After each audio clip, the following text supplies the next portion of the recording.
If the player isn't tricked into believing that the world is real, then there's no point in making the game. If you can captivate the player without having to trick them, then the game is worthwhile.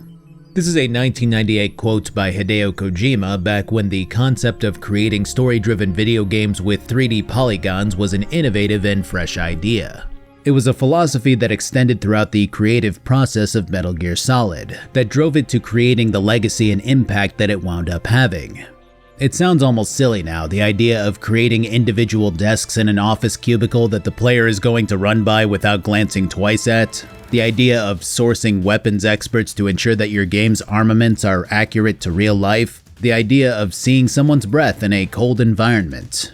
The idea of having an adaptive soundtrack that changes based on the situation that players face in real time. These are all staples in modern gaming that many take for granted nowadays. No one pays attention to that random chair in the corner, the weapon having an accurate model, seeing whether it's cold or warm based off of a character's quips or actions, the soundtrack becoming more muted during a dire situation. They only pay attention if those parts aren't correct now. And that standard can at least partially be attributed to Kojima's Metal Gear Solid series. After the unbridled success of the first entry, the team got to work on Metal Gear Solid 2, now with a bigger budget, bolder ideas, and a new console for them to implement them on. The soundtrack adaptation that was sought after for the first game could now be properly installed. AI was improved to notice things as subtle as a player's shadow being cast from a source of light. The player was now able to hide bodies within lockers and other compartments. But by far the biggest change was to the narrative, which took the insanity that gets poured on at the end of the first game and detonates it into a whole new batch of cinematic complexity. This was done primarily through the introduction and inclusion of the game's main character, Raiden, who was implemented for a myriad of reasons, including the bigger idea that teaching Snake basic controls and concepts wouldn't be immersive, and the lesser idea that Raiden's softer demeanor might capture a more female-oriented audience. These bold new ideas and changes led to Metal Gear Solid 2 releasing to absolutely stellar reviews, going on to sell millions upon millions of copies, something that baffled Kojima as someone who never expected Metal Gear Solid to sell well at all. Personally, I never looked on the second entry of this series fondly the same way that I did with 1, 3, and even 4. There was something about the protagonist switch and the overall setting that just didn't do it for me the same way that the other entries did. I still enjoyed it, it was a great game, but it never felt as compelling to me personally. I know what I named this video, and I want to make it clear that I still had a good time with the game and enjoyed its themes and narrative. But I also want to clarify that I viewed it as a weaker link in the series until I actually played through it again for this video, so we'll get to that. In this video, I'll be taking a look at Metal Gear Solid 2 and analyzing its story and characters primarily, while looking at stuff like level design, combat mechanics, and the overall feeling that it brings to the table nowadays. Before I begin, I want to note that I have a sponsor with Game of Thrones King's Road that will appear around the, let's say 51 minute and 57 second mark, so try not to be too alarmed. So Metal Gear Solid 2 kicks off with all of the style and film-like action that you've come to expect from Hideo Kojima's works. Actually, I would argue that this is the first game that really began to shift towards the flashy and extensive scenes that unfold without you needing to touch your controller.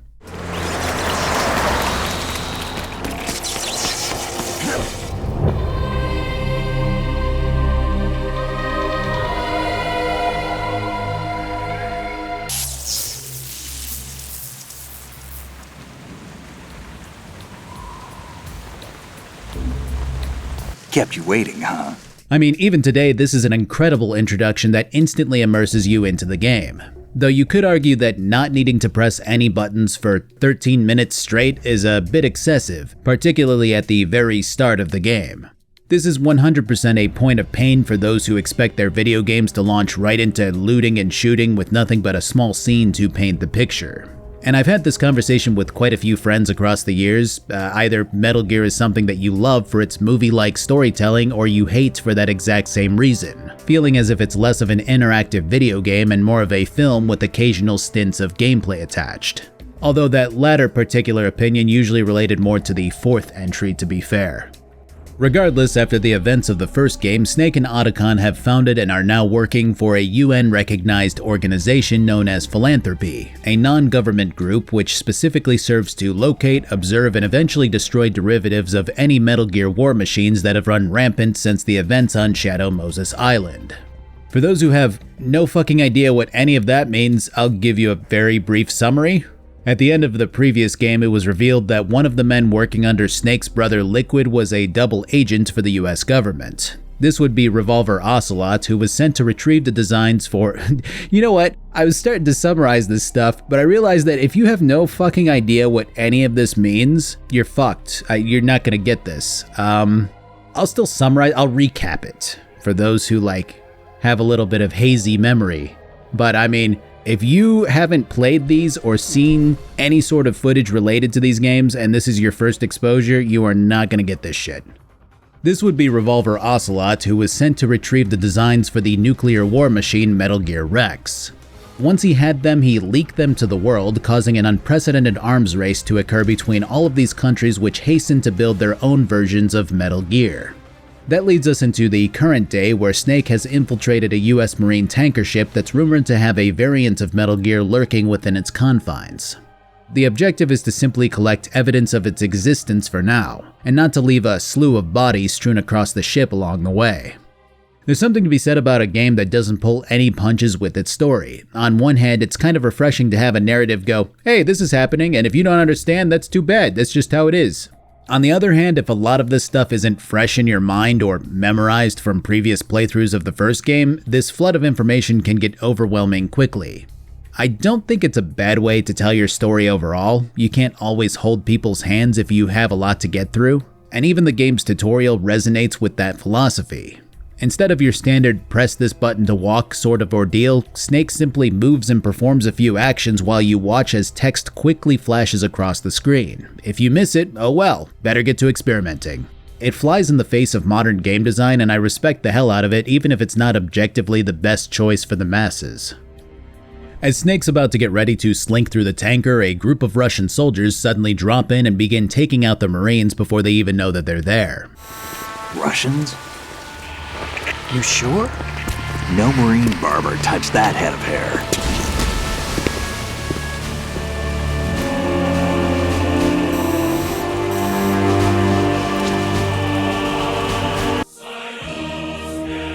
Well, that confirms it. This monkey wrench immediately causes the mission to be solely about stealth without killing and opens up some options with your methods of dispatching any threats that get in the way. Now, I'm going to say this one up front, the controls of this game are 100% going to make me look like an inept jackass. Your triggers are for selecting weapons and items. X or square fires your weapon. Leaning around corners also uses the trigger for some reason. The right shoulder button is the first-person view. You aim with the same stick that you walk with. I'm sure there's a program I could download to adjust my controller scheme, but I'm choosing to deal with all of it because, well, the game's always been this way. It doesn't hold up well at all nowadays. But for some reason, this goofiness has always been accepted by Metal Gear Solid players, myself included. Like, for as much as I'm used to the more standard industry control schemes that you see nowadays, the game has gotten a pass for me just because I kind of understand why it is the way that it is and what the devs were going for with how it handles. The crouch button triples as a combat roll into a run or a prone depending on how long you press it. The interact button can be used to slowly do things if you're going for stealth or quickly doing it if you mash it. If you unequip your weapon, the fire button can be used to choke enemies unconscious if you tap it a few times and set them down, snap their necks if you tap it a bunch without putting them down, or toss them over your shoulder if you run and tap. You can also hold up guards by pointing your gun at them in first person and look down and punch them in the balls for an instant KO, which is hilarious. If you do knock a guard out, you can grab them and drop them to get items and ammo to fall out of their pockets, which might also wake them if you do it too much. I mean, the sheer attention to detail is insane given the amount of things that you can do depending on how you mess with these buttons. It's really fantastic game design that makes all of the weirdness of the controls make complete sense. It's like the devs saying, yeah, we know it might seem weird, but you know, we're leaning fully into it and making these controls feel right for our game. There's also a certain beauty to successfully sneaking through an entire area and managing to not get any sort of alert. And all of those little mechanics that the dev team wanted to include in the first game now compound to make this whole endeavor extremely satisfying when done properly. Cast shadows give you away but also help you to spot soldiers. Brushing up against a loose hunk of metal might cause it to fall and give your position away. It feels awful to fuck up an execution, to get spotted and forced into a fight. There were so many moments when I was acclimating to the controls and I fucked something up and I just went, yeah, alright, hurry up and kill me so I can get this part of the ship right. The whole thing is a learning process that has you figuring out where to stand, when to move, what to shoot, and how to proceed without messing anything up. And the more that you get used to the controls and how things work, the more rewarding the game feels to play. Unlike Assassin's Creed, which I covered prior to this, you aren't encouraged by any stretch of the imagination to flashily execute targets or get into fights with groups of guards in order to save a hostage or the like. Getting caught feels like you've failed, and while you can manage to escape or take out your attackers, it doesn't feel rewarding in the slightest. These guys did a fantastic job at making you impose your own challenges on yourself. And while you can still just fight everyone outright if you so choose, it really doesn't feel like you're playing the game correctly. Actually, would you believe it if I said that I felt completely different about this with Raiden? Like, I didn't care about getting caught as much with him, but I did care about getting caught with Snake. I don't know why that is, I guess just the differences in their character and experience, I don't know. The plot continues to unfold after confronting the daughter of the Hat Man who we saw earlier. To clarify, this would be a former Spetsnaz commander named Sergei, who created his own mercenary company after the fall of the USSR and is currently here at the behest of Ocelot. A lot of this background information is expanded on in later entries, but the important thing to note for the context of the second game is that Ocelot is Russian-American and thus has ties to both sides while keeping his real intentions shrouded in mystery for now. Sergei's daughter, Olga, is commanded to stay behind in America, but insists on continuing in this operation with the mercenaries before Snake busts in to confront her. A woman. You know, those hairy pits were a very crucial point to include when you think about what a typical PS2 character model entailed. Godspeed, Kojima. The fight here is pretty straightforward and has different phases which you may or may not see depending on how accurate you are. I am not accurate. When the battle is over, Snake nabs Olga's pistol before getting spotted by a drone, which seems to take a video of him before flying away. He speculates that it seems to be a US Army drone specifically, which further confuses this entire narrative. Like I said, the plot doesn't pull any punches, and I could 100% see someone getting frustrated with that. Because from a newcomer's perspective, you have a guy coming in who used to work for the US military, is now part of his own NGO outfit, is infiltrating a US Marine vessel which is then invaded by Russians, and is now being spied on by the US Army. It just feels like a little kid going, "And then this happened," repeatedly. But it does pay off when you play through these games and get the full context, in my opinion. Progressing through the tanker is a maze of similar looking corridors, but it's realistic and makes sense after getting your bearings. When Snake makes it to the bowels of the ship, a presentation is being given by the commander of the Marines, which leads to a timed event where you're to sneak by loads of armed soldiers while they watch the slideshow that's currently being played out from the projectors. It's profound how well done this first chunk of game is, because every single mistake that I make which leads to me being caught teaches me how to play better.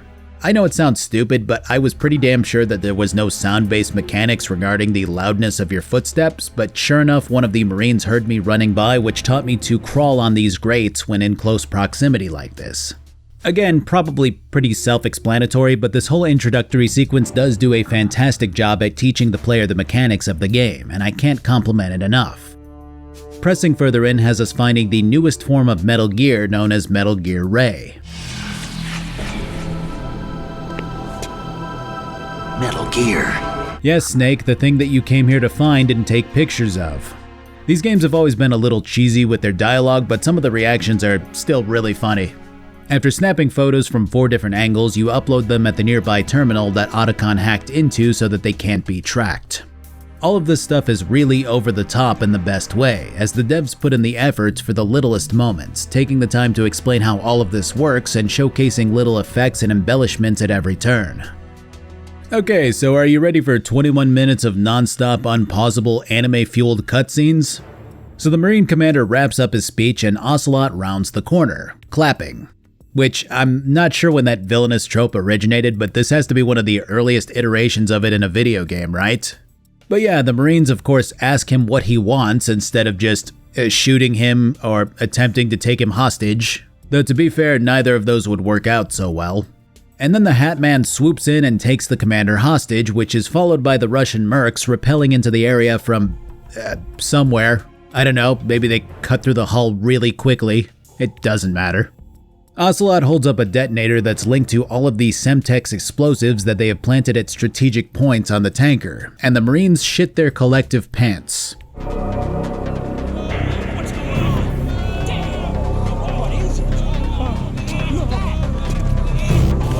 But we're not done here, as Ocelot then reveals that he isn't working for Sergei in an effort to restore the USSR, but is actually working for a faction known as the Patriots. The Lale Lule Lo.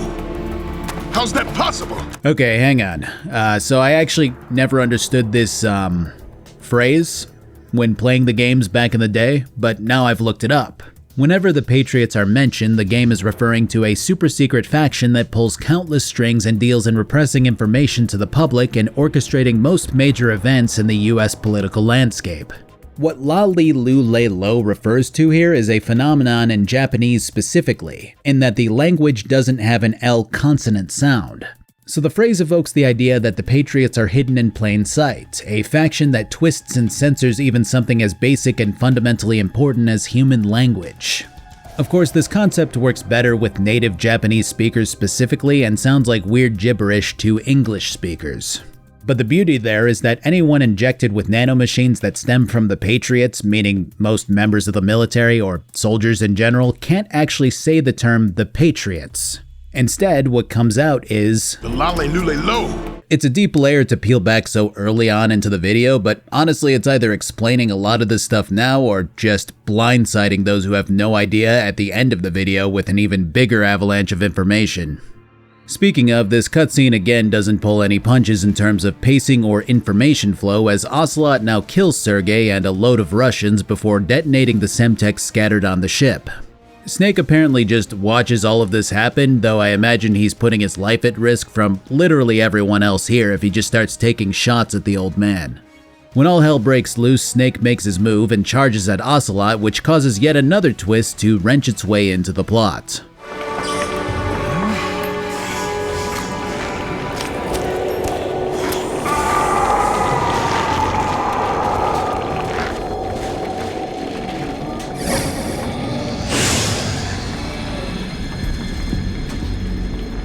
It's been a while, brother.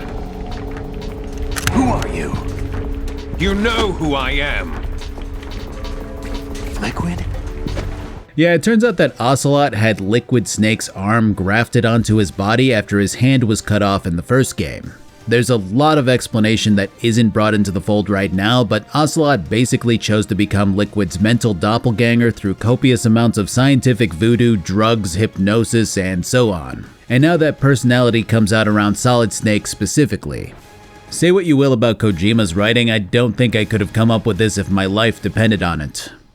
Metal Gear Ray's capabilities are displayed from here on out as it roars like a kaiju and then beams open the tanker before escaping into the ocean with Liquid Ocelot at the helm.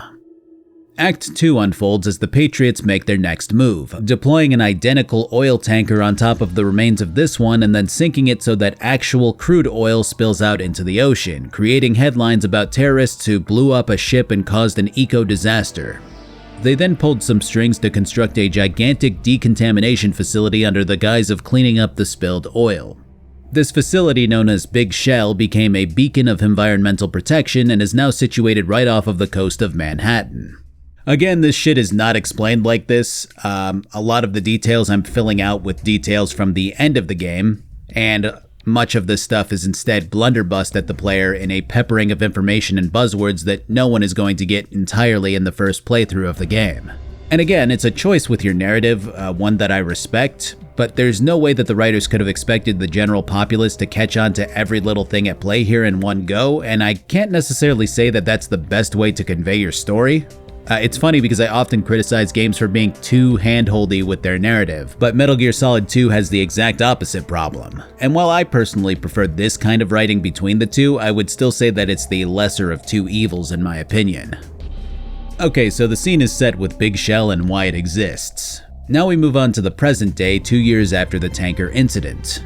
Well, present day, it's 2009, but you know. Where we begin the rest of the game as Raiden, a covert specialist under the newly reformed Foxhound Black Ops unit. If you'll recall, this was the special forces group that Snake and Roy Campbell used to be a part of before he went full terrorist mode and took over the facility on Shadow Moses Island in the first game. So you have a group that was good, went bad, and is now apparently good again, which really doesn't help the confusion with the plot, but again, it's kind of a big point in this game's storyline that I'll touch on later towards the end of the video. I think somebody who's been through all of this before and has all of the Metal Gear Solid knowledge memorized in their brain is probably able to keep up with this no problem, but I swear that my entire objective with this script was to organize this information in a way that doesn't make me seem like a fucking lunatic, and I don't know if I'm succeeding.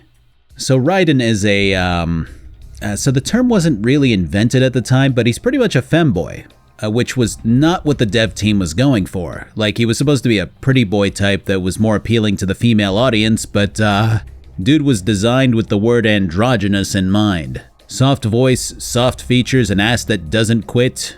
What was I saying? Oh yeah, Raiden. I didn't like him when I first played the game and felt that he was a detriment to my immersion when compared to the highs that I felt when playing as Snake. It's not as bad this time around, but I also knew that it was coming, and I also know how the game winds up going, but I don't know, it's kind of rough at first. I don't know what the general consensus was among the Western audience, but I don't feel like I was alone in how I felt during his reveal. Raiden's mission is to dispatch a terrorist group which took over Big Shell and captured the President of the United States, going on to demand $30 billion for his life. It's his first real field mission, though apparently he's completed over 300 VR missions, excelling as one of the top recruits in the US Army before this. Which sounds really fucking silly because it is, and only further makes him an unlikable pretty boy compared to the war hero that is Solid Snake. They call this the skull suit in Foxhound. Skull suit? Seems appropriate somehow. Do we really have no line of communication with the SEALs? Regardless, Raiden is joined by Roy Campbell, who reprises his role as the commanding officer on the mission, along with a girl named Rose, who appears to be Raiden's significant other. This is where the game decides that it's time to start explaining things like the radar system and how guards eventually get back up when they're knocked out, which is a terrible decision in all honesty. Like I said, Raiden was implemented primarily so that tutorials didn't seem so out of place with someone like Snake, but we just played an entire segment of this game and figured out most of these things for ourselves. You could argue that these explanations fill in potential gaps of knowledge for the player, but it makes everything that I just learned through trial and error a moot point and completely muddles the compliments that I gave out at the start of the game when I went on about how it flies in the face of modern game design. While it might feel natural for Raiden to be taught these things, it doesn't feel natural for the player to be taught them. So I would say that this switch up ultimately failed in its objective, but maybe that's just a me thing. Pressing into the very start of this area has Raiden witnessing someone who's clearly Snake conducting his own infiltration as he ascends the elevator after knocking out the guards here. Fortunately, this means that we get access to the area map on a nearby computer.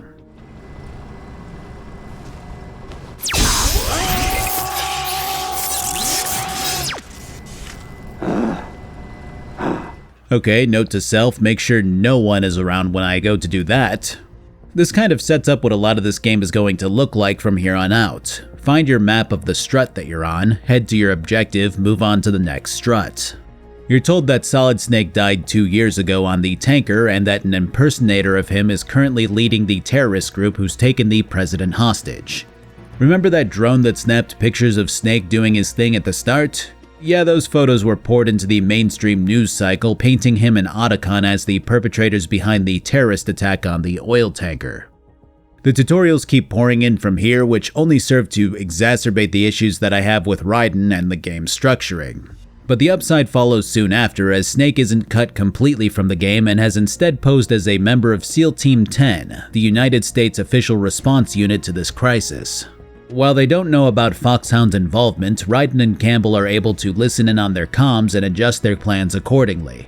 In this case, they seem to secure the president before being killed by the game's first boss, a Romanian guy named Vamp. Which, Japan has always been hilariously on the nose with their stereotypes, but you have to know that the guy that you were supposed to fight in place of Vamp was originally planned to be a Vietnamese guy named... I mean, come on. This is some Punch-Out level of caricature. Kojima's out here getting ready to put a nanomachine-infused retired black basketball player named Slam Dunkins into the game, but some entity is holding him back. Anyways, Vamp is a nanomachine-infused Romanian who has acquired a taste for blood when he had to drink his family's blood to survive a war zone. So, I guess we got close enough. His upgrades cause him to heal at an accelerated rate and move at superhuman speeds, his close-quarters combat expertise making quick work of SEAL Team 10's Alpha Squad. Also, he's voiced by the legendary Phil LaMarr, which was the last person that I expected to pop up here. Snake makes his appearance at this point, keeping Vamp from executing Raiden and almost dying himself before Vamp realizes who he is and leaves him be. Of course, Raiden doesn't recognize Snake's face on sight, so Snake tells him that he's part of SEAL Team 10 and that his name is Iroquois Pliskin, which I guess is a nice nod towards the character that Snake was meant to resemble, and I'm sure that most Kojima enthusiasts have heard about that ad nauseum. But yeah, no, Raiden just believes that his name is Iroquois. He doesn't really question that one. Oh, Iroquois? Yeah, that's a normal name. From here, Snake begins questioning Raiden's background, which he rattles off without a second thought. And from how he describes it, Raiden comes off as an entitled douche who thinks that he's special because he's the top agent in the Army's experimental VR program. Snake doesn't quite get it, jaded with the idea that they're sticking fresh operatives with zero actual combat experience into the field. I've had extensive training, the kind that's indistinguishable from the real thing. Like what? Sneaking mission 60, weapons 80, advanced, VR, huh? but realistic in every way. You don't get injured in VR, do you? Every year a few soldiers die in field exercises. There's pain sensation in VR and even a sense of reality and urgency. The only difference is it isn't actually happening. There's a theme that's brought up here about the potential brainwashing of a younger generation via war simulation video games, which I always found particularly interesting. Most games don't tend to touch on these meta arguments that may or may not be happening in real life. Hell, you could say that these guys called out this kind of thing way in advance. And while you could argue that this was more of a theme that was brought up to be specifically applied to Raiden, I like to think that the devs were trying to help people think a little deeper given their history of messaging tied to these games. The kid's wired with nanomachines. After this, the two discuss Vamp and the association that he's a part of called Dead Cell. As Snake puts it, the unit was originally created as a counterterrorism organization by the former president of the United States. Of course, they didn't just run around smashing terrorists and destroying their bases. No, these guys were deployed completely unannounced into random government complexes to assault them so that the military could gauge how well their forces would respond to acts of terrorism. Can you imagine that shit? Good, because the group was modeled after the real-life Red Cell units, which were dispatched starting in 1984 to test and demonstrate vulnerabilities in military bases. These former members of SEAL Team 6 would infiltrate bases, take hostages, kidnap high-ranking personnel, and just wreak havoc wherever they could. Isn't that wild? Well, eventually the in-game Dead Cell's leader died in prison after being sentenced for corruption charges, which caused the rest of the group to go haywire and begin attacking US allies and civilians. At least, that's how Snake recounts their dealings. The thing is, Kojima tends to write pretty wacky, goofy characters that seem close to insanity at any given moment, but you always witness those personalities unfold firsthand. You don't need to be told that a guy named Psycho Mantis is eccentric. That shit is displayed to you as soon as you see him for the first time. But the faction that Mantis was a part of had a concrete goal with reasons to back their actions. Sure, they're still the bad guys, but they have an angle that makes them feel like the good guys. So when you're told that Dead Cell are just monstrous lunatics who are only committing these acts because they're complete psychopaths, it immediately makes you think, nah, that can't be all there is to this. There's something genuinely compelling about catching on to Metal Gear's writing quirks and understanding that there are likely some layers that you just haven't delved into yet. Snake caps all of this off by confirming to Raiden that the so-called legendary hero Solid Snake died 2 years ago after intentionally destroying the tanker that led to the creation of Big Shell, which only continues to paint Snake as a man who doesn't fight for glory or recognition. I mean, can you imagine if he was just like, actually kid, you're in the midst of a hero right now. The random mercenaries who are patrolling Big Shell seem to be the same brand of Russians who were under Sergei's control, adding yet another wrinkle to this whole ordeal. It's really hard to elaborate on and analyze a Metal Gear Solid game's plot without talking about seemingly every little piece of it, which is definitely one of the biggest appeals to the narrative, but I do feel like with a lot of other games I've talked about, I wound up sweeping over loads of dialogue that didn't matter at the end because I could, and with a game like this, it's like, if I don't mention this now, it'll be harder to explain things later. Think you can shoot that thing? From here we get a cutscene with heavy but equal amounts of fetish and coolness attached to it. Come. This would be Fortune, the second of the 3 major Dead Cell bosses. She's currently standing there being shot at by SEAL Team 6, 10, though the bullets seem to whiz around her as if she has some kind of electromagnetic field surrounding her. This would be because she has an electromagnetic field surrounding her, but we'll get to that. For now, she just stands there while these bullets clearly veer off and hit the president's body repeatedly. I mean, they don't, but this team of soldiers seem to not give a shit regardless. After this, she shows her talent for having a railgun and knowing how to use it, destroying the way forward for Raiden, who continues to be a douche at every turn. Looks like your new hosts have a Harrier too. A Harrier? What is this? Colonel, you know I'm no bomb disposal expert. Colonel, you know I've never been trained in bomb disposal. Colonel, I'm not qualified for bomb disposal. It's like being in a nightmare you can't wake up from. Whether this is real or a bad dream, I'll keep watching you till it's over. Thank you, Rose. And I won't let you be just a dream. I'll be behind you all the way, so don't worry. I guess women really are strong. I don't know, I just can't stand the dynamic between Raiden and Rose, or Raiden and anyone if I'm gonna be honest, at least at this stage of the game. Regardless, the plan now is to not give a shit about the president and instead defuse the C4 that's been planted around the shell so that we can take away the terrorists' contingency plan. This has us being pointed towards a bomb disposal expert just up the way in the next strut. Of course, Raiden immediately pulls his gun on the guy and goes, "Who the fuck are you? Show me your hands!" Fella, this is the guy that you were just told about 2 minutes ago. We launch into another 12-minute cutscene where the bomb disposal man is revealed as a legend named Peter Stillman. Snake joins up to discuss the plan of attack on the C4 that's been placed at every strut, and we get a look at our final Dead Cell member known as Fatman, a former student of the bomb disposal expert who has always been eccentric. We're given a magic freezing spray that causes the C4 to go dormant for at least 24 hours, which is good enough for us. And from here the plan would be to split the 12 struts between Snake and Raiden, which also gives us a solid motivator to actually obtain the area map since our radar has been tinkered with so that it can pick up the bomb signals. As much as I get pretty immersed in these scenes, when they're all back to back to back like this, from Vamp to Fortune to Fatman, it's a lot.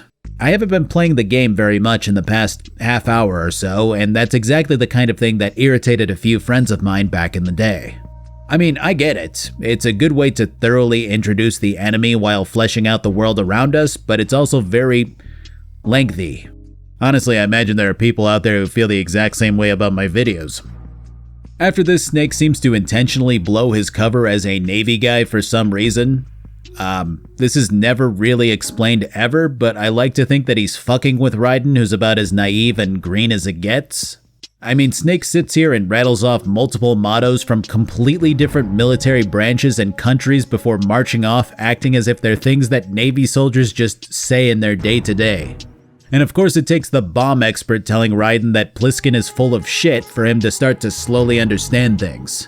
I don't know, the scene feels clunky, but if it really is just Snake messing with us, then that's kind of funny. The actual bomb disposal is a pretty interesting set of hide-and-seek puzzles which involve these satchels of C4 being placed in really hard-to-find places. Well, I guess really hard to find is relative, but it does take little things that the game has to offer and makes you think a little bit more creatively. Stuff like looking up in first person, closing doors, climbing under pipes in ways that you don't naturally consider the first time that you run through the game. It's just good puzzle design that had me stumped the first time that I played. As you disarm each bomb, you're occasionally called by Stillman, who becomes increasingly concerned that the C4 placement is extraordinarily amateurish, and that they wouldn't cause enough damage to actually destroy Big Shell with their placement. So far, we haven't seen anything but a waste of good explosives. Unless, of course, we're missing something. A trap? Even Fatman can make mistakes, right? No, there's something else going on here. Do you think it's a trap? Unfortunately, Raiden's dialogue isn't improving, and the need to call Rose to save your progress only makes that sensation worse with every call. I've killed someone. Jack, it's a battlefield. My opponents are living, breathing human beings. This isn't like the VR training. They have bodies. They have had lives. I took all that away from them. But you've got no choice if you want to survive. And yet, maybe because of the VR training, I can't help but try and block out that reality. Speaking of, Rose is now calling Raiden and just blabbing about shit. Jack, do you remember the day we met? I'm kind of busy right now, Rose. Not now, sweetie. I just watched a Russian terrorist cut a man's head off. There's obviously a point to this whole sappy love story that'll come up later, but right now it's really cumbersome and feels forced in an unnatural way. For now, all you need to know is that Rose repeatedly asks Raiden if he remembers what's important about April 30th, to which he has zero clue. Back on the bomb journey, we discover Olga, who's the one commanding the Russian mercs this time around after her father died on the tanker. Raiden gives her the same treatment as Snake, but she just throws herself off the ledge this time around. Guess that's one way to learn from experience. When we find the penultimate bomb, Stillman and Snake have figured out that there's an assload of C4 placed at the bottom of one of the struts, making our endeavor much less important. Stillman decides to run off and take care of the real threat himself, but not before launching into a tangent about how he's faked being crippled for 5 years because he couldn't deal with the guilt of messing up a job and indirectly caused the deaths of innocents. I mean, I guess it's supposed to be touching, but again it feels really forced and cliché.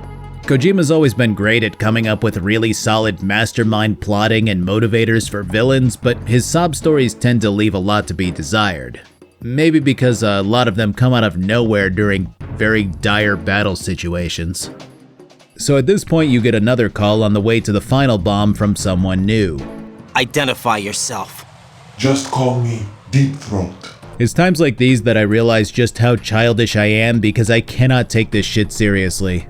I mean, it's a direct reference to the previous game, which is in turn a reference to the informant in the Watergate scandal. Google Deep Throat for more information.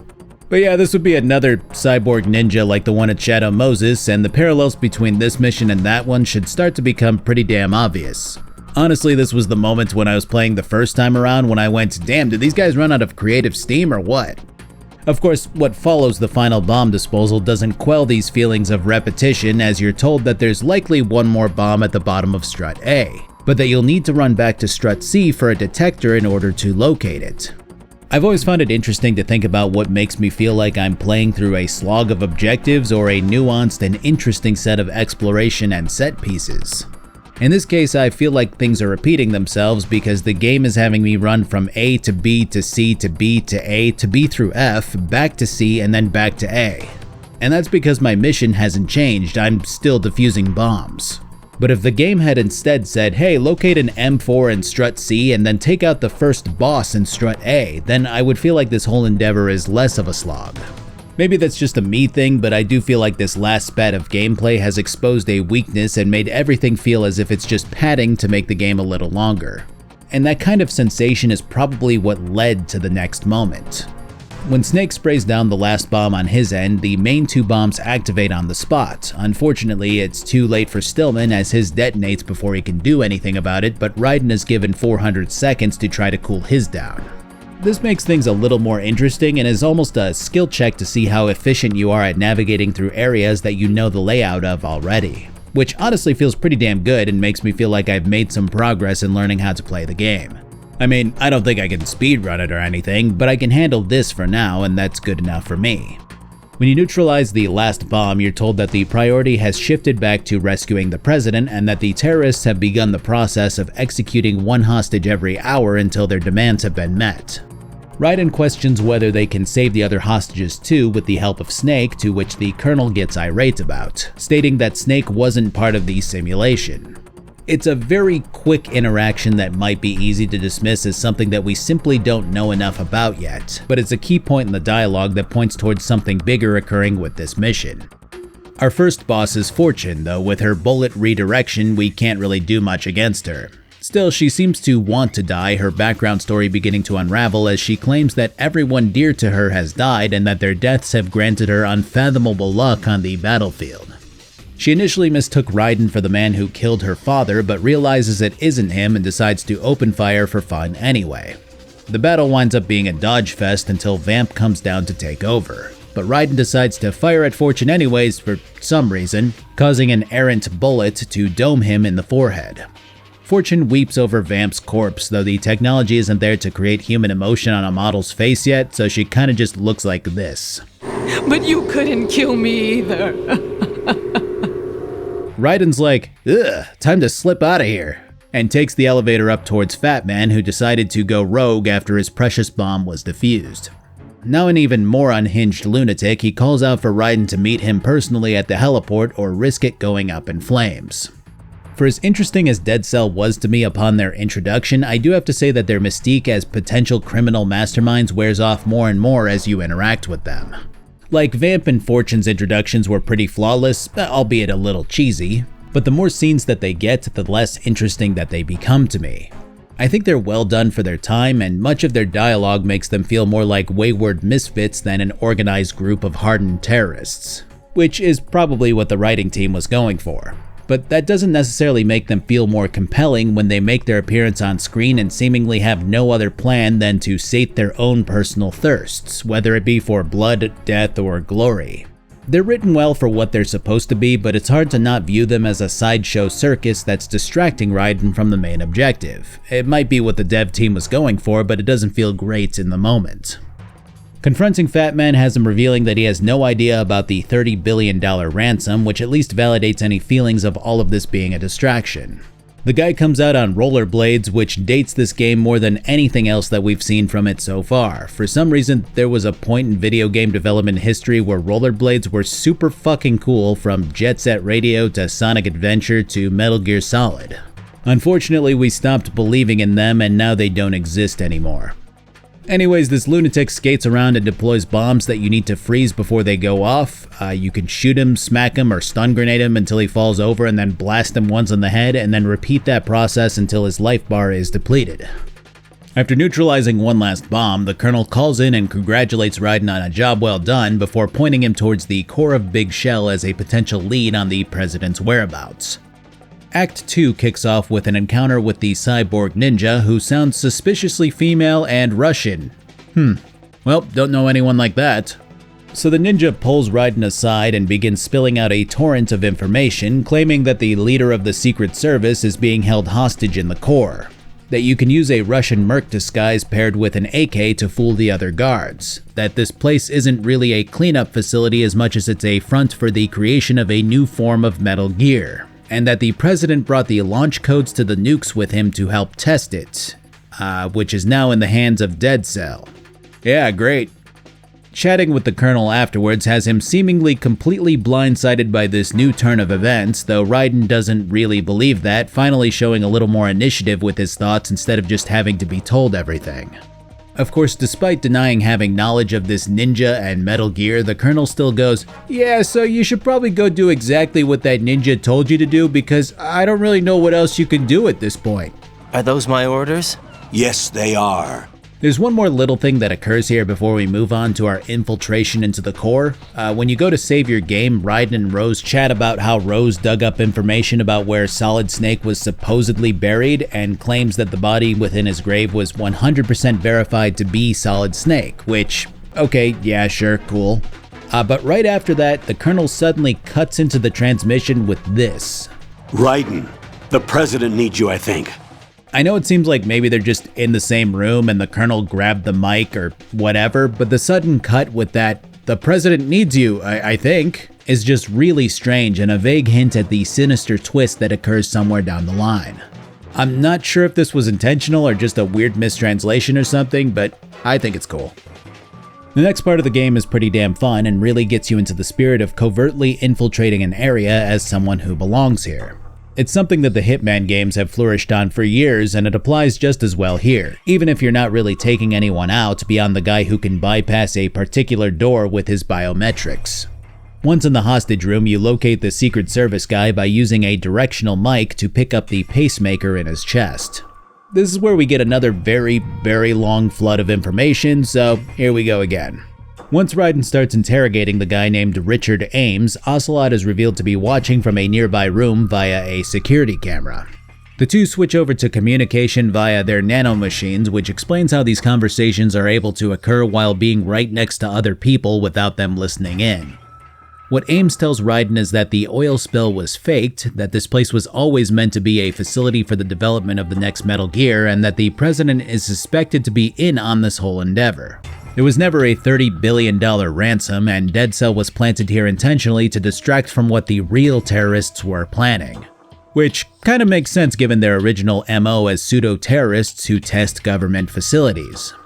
The most peculiar thing that Ames tells Raiden, though, is that he was sent in by the Patriots, or the La Li Lu Lay Lo as he puts it, presuming that Raiden was sent in by them also. Though Raiden of course has no idea what he's talking about. The case with the nuke codes can only be activated by the president with his own free will, as it takes his vitals, blood pressure, and so on to ensure that he isn't activating a nuke under duress. From here, Ocelot is sighted in the next room over talking with the man claiming to be Solid Snake. The scene is stylized here to keep things interesting by having you point a directional microphone towards both of the men as they speak, which is kind of a cool touch. The knowledge that you learn here indicates that the president is in fact cooperating with these two who represent the faction known as the Sons of Liberty, though they do seem to intend to dispose of him afterwards. The president has already entered the codes and they've begun the process of launching a nuke in order to EMP Manhattan in an attempt to take it over forcibly. This is all to create yet another iteration of Outer Heaven, a standalone base for mercenaries and soldiers of the world. This is a common theme among the bad guys in every single Metal Gear game thus far, and seeing it pop up again only further strengthens the ties to Shadow Moses and the events that occurred there. Interestingly enough, Ocelot claims that the Patriots might have planted Fatman within Dead Cell intentionally so that he would hopefully destroy Big Shell. That said, you might recall that Ocelot claimed to be working for the Patriots at the start of the game. I guess that's kind of the benefit of having such an avalanche of information flying at the player at any given time. If you can't keep up with every little thing that's said, it's a lot easier to be blindsided by certain allegiances as they're made relevant. But for now, Ocelot maintains his cover as someone working for the Sons of Liberty and not the Patriots. You could argue that someone who wrote things down, paid acute attention to detail, or just happened to remember what Ocelot said when he was on the tanker might be able to catch on to this twist in advance. But the beauty of this game is that even if you realize something like this, there's always the distinct possibility that Ocelot was pretending to work for the Patriots up until this point, and has turned his back on them. He's easily the biggest antagonist in these games, but he hides in the background as an almost rogue agent, making it easier for the more bombastic personalities to nab the player's attention away from him. From here, Olga comes in to act like she's miffed about the ninja who's infiltrated the ship, accusing Ocelot of knowing something she doesn't and making her disdain for him clear when she grills him about not helping her father Sergei to survive the tanker incident. It reveals her motive in all of this pretty quickly when she continues to act like a cooperator in this whole endeavor, which is pretty slick. The final blurb of info comes from when Liquid begins to take over Ocelot's mind again, which he combats by stabbing his arm with some kind of injection. The fake Snake asks if it'll be a problem, revealing that he was the one who funded the transplant in France a few years back.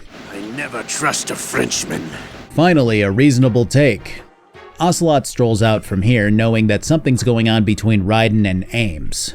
He interrogates the two, stating that he knows that the Patriots suspected the president of turning his back on them and that Ames was planted here to prevent that from happening. Before anything else can happen, Ames has what appears to be a heart attack, claiming that he realizes who and what Ocelot actually is before collapsing. Seems familiar. What is it?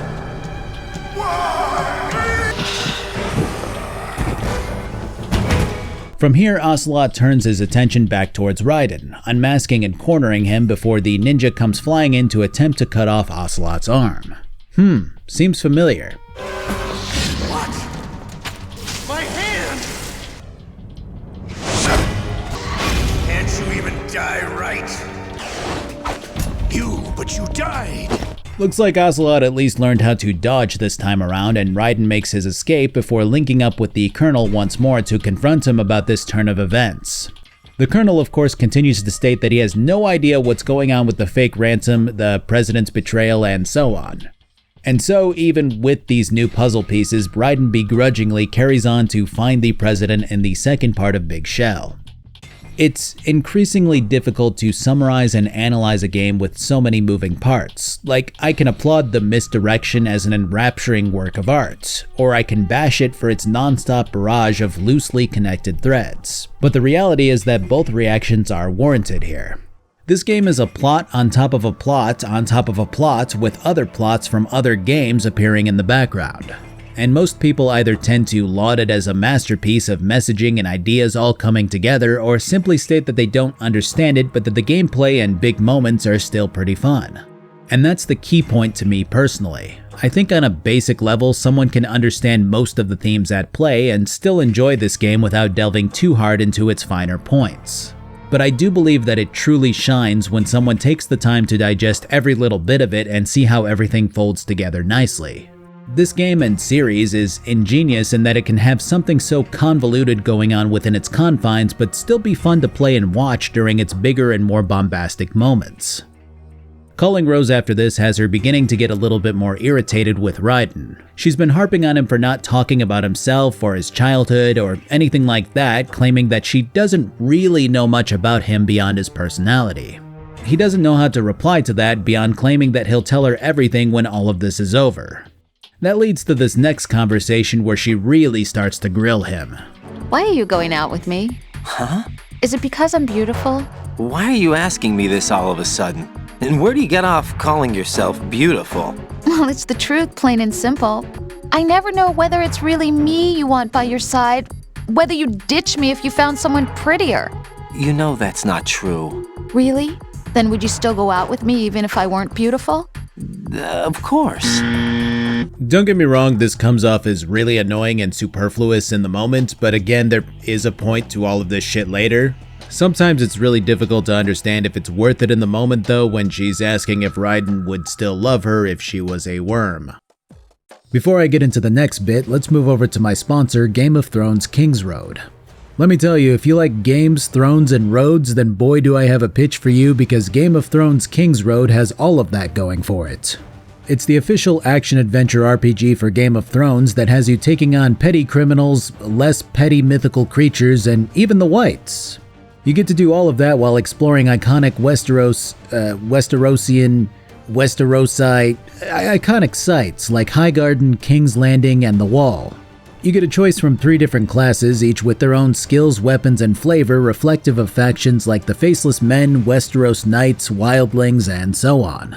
Plus, if you want to take on more powerful monsters like Ironbeak Griffins, Ice Spiders, and Stormhorn Unicorns, then you can team up with other players to do so. Plotlines tend to expand on the original series story beats while bringing familiar faces into the fold, and specifically plays off of Season 4's setting. If this sounds like something you'd be into, then the game is available for pre-registration on PC and mobile platforms. Feel free to check out my link in the description below. Thanks, guys. The finale of the first half of the game kicks off with a few revelations followed by a boss fight. First off, the man pretending to be Solid Snake makes his appearance to confront Raiden directly. Meanwhile, the real Snake has commandeered a chopper with the help of Otacon, who's at the helm. When the mystery man reveals himself, Snake shouts out that that's not the real Solid Snake, to which the game reveals the man's real name, Solidus Snake. This is the third and final brother of the experiment to create the perfect clones of Big Boss. I said it before in my previous Metal Gear Solid video, but this is a very lengthy bit of background that has tendrils of knowledge in every major Metal Gear game, from the original 2D ones to the entire Solid franchise. Basically, Big Boss was considered to be the ultimate soldier who could accomplish anything that he was set on, And Solid and Liquid were the twins birthed from his genes without his consent, with Solid only having his recessive traits and Liquid only having his dominant traits. Solidus was the final part of the experiment, which was created as a balance between the two. He seems to have enhancements that he can activate at will, as shown in the ensuing cutscene when he bulks up and dodges Snake's grenade launcher shot before landing on a Harrier, which is piloted by Vamp. We're definitely pulling out all of the anime stops here, though the Harrier fight is pretty damn fun, all things considered. It's probably one of my favorite fights in the game, even if it's pretty much just the Hind D fight from the first game. Afterwards, Solidus gets rescued by Metal Gear Ray, and Vamp jumps out to run on water, I guess. Raiden proceeds to ask Pliskin if he's really Snake, to which the truth is finally laid out plainly. Him and Otacon faked Snake's death to make things easier for them by using Liquid's body, which shared identical DNA, and the two moved on to try to take down this new Metal Gear at Big Shell. It's truly a breath of fresh air to get direct answers rather than more mystery, and this entire conversation helps alleviate a lot of the confusion that's been piled up onto the player at this stage. With a lot of this cleared up, we can move on to slowly adding more to the player's mind once again until the end of the game, making this ebb and swell of knowledge work quite well overall. These guys did know what they were doing, even if they took some risks with player patience to make it all happen. You're a legend, and that's why I need to ask you this. Legend? A legend is nothing but fiction. Someone tells it, someone else remembers, everybody passes it on. I'm here because I was assigned to this mission, not because I want to. If I could, I'd be out of here in a second. How could you come back to all this? Why keep fighting? This is definitely the point where Raiden begins to come to a realization as a person a little bit. Because you go from this paragon of selflessness and ideals to this whiny kid who's seemingly only ever been in simulated situations, and the contrast sucks when you listen to him bitch about every little thing that comes up. So hearing him now vocalize his feelings in a more relatable way by basically saying that he has no business being here after all when put side by side with a legend, it humanizes him. It helps you to empathize with a once cocky guy who was put in way over his head, especially when he claims that he just doesn't have the driving motivation to put his life on the line the same way that Snake does.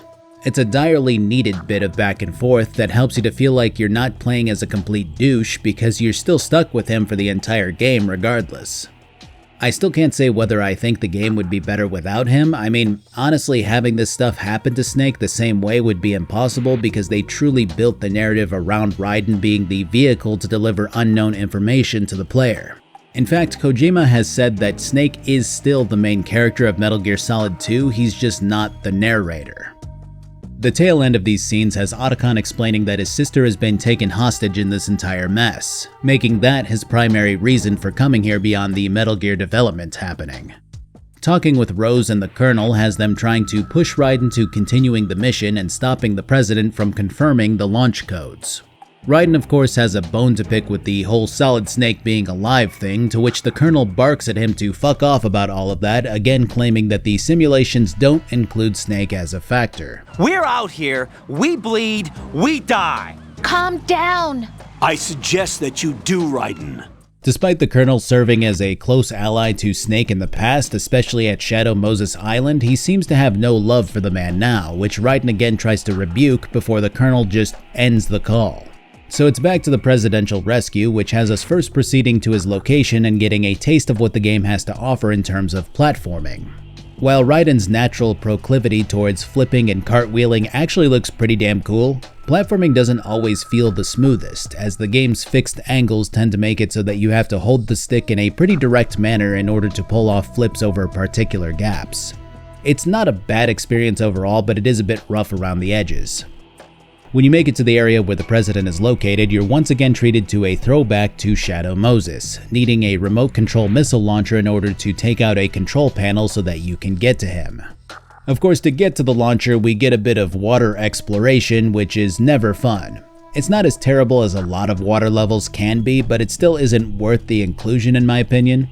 I wonder why the general consensus for swimming in water levels was nearly always that of distaste, but developers had a passion for including them in the late 90s to mid 2000s. Confronting the president has him fully expecting Raiden to kill him on the spot, seeing as he's a cog in the Patriots machine. Once he realizes that Raiden isn't fully briefed, he sees the opportunity to educate the Foxhound member on what's really going on here. I'm prepared to face the consequences of my betrayal. What are you... What the... You're a man? What in the Donald Trump? The president explains who and what the Patriots are in full detail from here, explaining how it's a group of 12 people who effectively rule the country from the shadows. Politics, the military, the economy, they control it all. They even choose who becomes president. Space defense was initiated by Congress. That's what the Patriots want the country to believe. It's all a show. Democracy is just a filler for textbooks. Think about it. Do you actually believe that public opinion influences the government? This is starting to feel like I'm talking to my dad about politics. From here, the president explains that he intentionally put in the codes to begin the nuke launch sequence so that he would have a bargaining chip that the Patriots couldn't ignore. He wanted to become one of their ranks, feeling as if he was nothing more than a puppet with no real power despite reaching the Oval Office. The problem is that Solidus decided that he didn't want to simply bargain with the Patriots, he wanted to defy and dismantle them. This was not what the president wanted, and he realized that destroying the Patriots would mean something tantamount to devastation to the US, if not the entire world. That brings us to who Solidus is and why he's able to do what he's doing. And the answer to that is that he was the previous president of the United States known as George Sears. George has been brought up pretty frequently since the start of the game, but I never saw fit to mention him until now. Basically, he was seen as a president who resigned of his own free will, but it's revealed now that the Patriots forced his resignation after he helped to orchestrate the incident on Shadow Moses 4 years ago. He was the one that helped Metal Gear Rex into existence, and then arranged for Ocelot to coerce Liquid and the others into stealing it. Now I know what you could be thinking in this point. If Ocelot's working for the Patriots and then he helped Solidus to do all of this, then how is that not something against the Patriots? And the answer to that again pops up in the ever-mentioned fourth game, which states that the Patriots wanted Ocelot to leak the Metal Gear documents to basically initiate World War III and allow them to capitalize on a war economy to seize further power. When the Patriots removed Solidus from office for his actions, they arranged for him to die an untimely death. Solidus got ahead of them on that, went underground with the help of Ocelot, and didn't re-emerge until this big shell incident with Dead Cell and the Russian mercenaries under his control. Well, besides Fatman. Now he's fighting for his life and ideals against the Patriots, hoping to claim control of the new Metal Gear prototype that's being designed under the ruse of Big Shell's existence. The kicker here is that this prototype known as Arsenal Gear isn't simply another mechanical creature with nuclear capabilities, it's the biggest mechanical creature with nuclear capabilities, spanning the entire size of Big Shell and carrying several thousand warheads. Metal Gear Ray is intended to be mass-produced simply to protect Arsenal Gear, a nuclear machine to protect a larger nuclear machine. Which, of course, sounds silly, but its entire existence is justified by the idea that every nation is now armed with world-ending nuclear capabilities, and this is basically just self-defense. So by having Ocelot leak the designs, the Patriots can now freely build the ultimate war machine. Arsenal Gear represents the epitome of control, the biggest stick in the world of big sticks, and with that control they'll be able to continue their reign as a powerful shadow, one that can't be talked about without serious potential repercussions. In a world now hitting the stride of the digital age, information is a lot more loose, and Arsenal Gear would assure that their organization is protected from that freedom of information. There are systems in place to begin regulating the flow of facts and data, keeping the truth obscured while shaping it the way that they want to, as they've always done. It's one of the biggest themes of this game, one that took a long time to get to, but the payoff is masterfully done in my opinion. I mean, especially for 2001, are you kidding me? The only issue is one thing that I mentioned towards the start of this video, the La Li Lu Lay Lo. This is something that's explained a lot more in Metal Gear Solid 4, and served to retcon some of the story in this game. I imagine that I will eventually hit the 4th entry on this channel, so it is worth mentioning now. But throughout this conversation, both the President and Raiden are able to say the Patriots. There are several theories out there as to why that is, given what we know about the La Li Lu Lay Lo phenomenon. The first theory is easy enough and just explains this away as a mistake that was redacted later, which is what I think happened. A sub-theory of that would be that only the player is hearing the Patriots as a viewer to make things easier to explain. Then there's the idea that the Patriots want Raiden to know these things in order to continue to manipulate him and are allowing him to say the term so that he doesn't freak out. Meanwhile, the president would be allowed to say it because they were stringing him along while pretending that he might get a chance at the power that he so desired, a more willing pawn for them to manipulate. And finally, there's the idea that the nanomachines injected within these two and anyone else who's able to say the term are simply not derived from whatever controlling batch that the Patriots began injecting into people. With the chat concluded, the president directs Raiden to go save Otacon's sister, Emma. She's the system programmer for Arsenal Gear, brought on for reasons unknown despite her specialization in neural AI, not weapons development. Rescuing her and having her install a virus program onto Arsenal Gear would mean that we have a trump card to shut this whole thing down if it gets out of hand. Raiden's given a deadline to get this done, being told that if the terrorists come back to reconfirm the launch codes with the president's vitals, then it will be game over. Which naturally raises the question, if we kill him here, then that means the Sons of Liberty can't launch, right? The president is way ahead of you on that, demanding that Raiden pull the trigger now, realizing that this is the best way to muck up the terrorists' plans. That's when Ocelot shows up and shoots the president himself, confirming his allegiance to the Patriots without saying as much. Of course, Otacon theorizes that the terrorists could have just had a way to reconfirm the launch codes without the president, but I feel like that's just a red herring to avoid spelling things outright. Talking with the Colonel and Rose has Raiden questioning the truth now more than ever, and they continue to massage the idea into Raiden's head that he has to continue to rescue Emma and to follow things through. Thanks to his sacrifice, the Nuclear Launch Authority has shifted to the Vice President, effectively eliminating the terrorist threat. Colonel, when you put it like that, it almost sounds like I should have assassinated the president to eliminate the threat. That was not my intention. I was trying to point out that there is certainly some credibility to the words of a man who chose death to protect the innocent. The Colonel has a point, Jack. You really start to see the point to his girlfriend Rose being involved in all of this alongside someone that Raiden looked up to as a legend who guided the heroic Solid Snake back on Shadow Moses. Paired with the fact that Raiden has been repeatedly called out as working for the Patriots, and, well, we're almost there. But not quite yet. I love how you can start to see the dots, but you just can't connect them yet. It's something that this game does super well. That heap of info might grow and grow, but the more that it does, the more that you zoom out. And the more that you zoom out, the more you begin to see the picture. Chatting with Snake and Otacon after this has them recapping the tanker mission and their angle on it, which is a great way to help the player to remember a lot of the details and revisit them with a new light shed on the entire situation. They don't say too much more that I haven't already covered, but the recap is nice. The key thing that they do mention is the drone at the start of the game that was snapping photos of Snake, which effectively framed him for the tanker incident.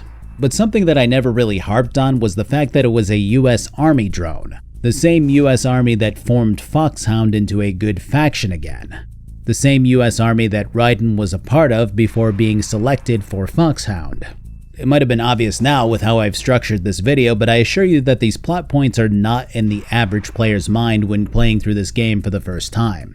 It's kind of the beauty of how fleshed out the information that you received is, because you never know what's going to be important to the main plot. You're told exactly how the Soliton radar system works. Will that be relevant? How about the fact that Snake originally guessed that Raiden was previously a part of Delta Squad? Your new sneaking suit uses electrofiber technology, a byproduct of fiber optics research. The texture isn't far removed from rubber, but the material protects against a wide range of toxic substances. The suit itself has a wide array of built-in sensors. It is referred to as smart skin in military R&D. Data about damage to different regions of the body, including blood loss, is exchanged between the suit and the intravenous nanomachines to create a feedback system. Will any of this come into play later? I'm sure there's someone who caught the link between the US Army immediately when playing for the first time, but I feel like the average person just didn't with how much is being tossed your way at any given time. And that's one of my favorite parts about unraveling and reframing this entire plot to make sense slowly but surely. Tons of little details in this convoluted story come into play eventually, and that's what makes it as special as it is to me and many other fans of the franchise. The conclusion of the Snake and Otacon chat has them at a loss when it comes to Ocelot's motivations, seeing as he definitely seems to be working for the Patriots, but is also doing things against them. His role still isn't clear, and his desire to carry on Liquid's personality within him isn't either. The latter part isn't even revealed until the 4th game, a mystery that again leaks into another part of this series. Alright, it's Rose time. Jack, What is it? I've always been alone. Huh? I'm so lonely. Great start. But this one takes a lot darker of a turn because it gets into Raiden's personality directly. While Rose has been getting on him for not being forthcoming with his past, it was just vague enough to raise a minor question but didn't really do enough to stick into the player's mind. Now she brings up examples of his weird behavior, stating that he would never sleep in the same bed as her at night, that he would just dump a load off in her and then either take off or sit around completely awake like a fucking maniac. I can't relax when I'm with someone. Jack, you wouldn't even let me in your room. This leads to an incident that's brought up by Rose, recalling a time that she forced her way into his bedroom despite him telling her to never enter it. When she slipped into it anyway, she found that it resembled a prison cell with a single desk and a bed with nothing else to it. When Raiden discovered that she went into his room, he struck her for quote-unquote the first time. I'm not sure if he's done it since, but holy shit. We went from starting to warm up to this loser to hoping that he gets tormented and turned into an edgy cyber ninja that winds up being tasked with fighting a US senator. I mean, it's oddly specific, but I feel like it's a distinct possibility. The piano theme here is fucking fantastic. It's one of my favorite themes to come from these games. And this whole conversation drew me in a way that these chats with Rose haven't until now. Not that you can just launch into this kind of thing from the get-go and have it make any sort of sense. There did have to be some kind of build-up. Would you have been happier if I had a picture of you hanging on the wall? That's not what I was trying to say. Enough, Rose. We'll talk about this later. After the mission. That has a much more sinister connotation to it after the content of this conversation, doesn't it? Before getting to Emma, it's time to fight Vamp, who finally sheds a little bit more light on what Dead Cell's involvement is in all of this. From how he tells it, Dead Cell was framed for various mass murder and other spats of lunacy that they're known for by the Patriots. With their control of the media, the general public believed every word, causing them to be shunned as outcasts and criminals. While nothing further is mentioned in that regard, Vamp also notes that Emma is no longer needed by the Sons of Liberty since they have access to a hydrogen bomb that's been developed and is unrelated to the usual secure ones under US control. The only thing that they've kept her around for was to lure Raiden into a watery grave. Of course, that doesn't happen as the fight with Vamp takes place when he runs around at lightning speeds and swims beneath you when he's not exposed. This fight actually felt great as a skill check. My accuracy still isn't incredible, but it's good enough to do what needs to be done as the guy whips knives and tries to fling himself at me at full force. When it's over, Vamp appears to drown in the oxygen-dense water, though he does wind up making another appearance in the 4th game. Otacon calls in to give you a little bit more background about his sister, claiming that she can't swim due to a traumatic incident where she almost drowned, and that the two haven't been on speaking terms ever since. It feels like every character in this game needs to have some kind of crazy, traumatic backstory, from the bomb guy to every single boss, but I guess it's a lot better than the opposite. Plus, Otacon is at least a recurring character throughout these games.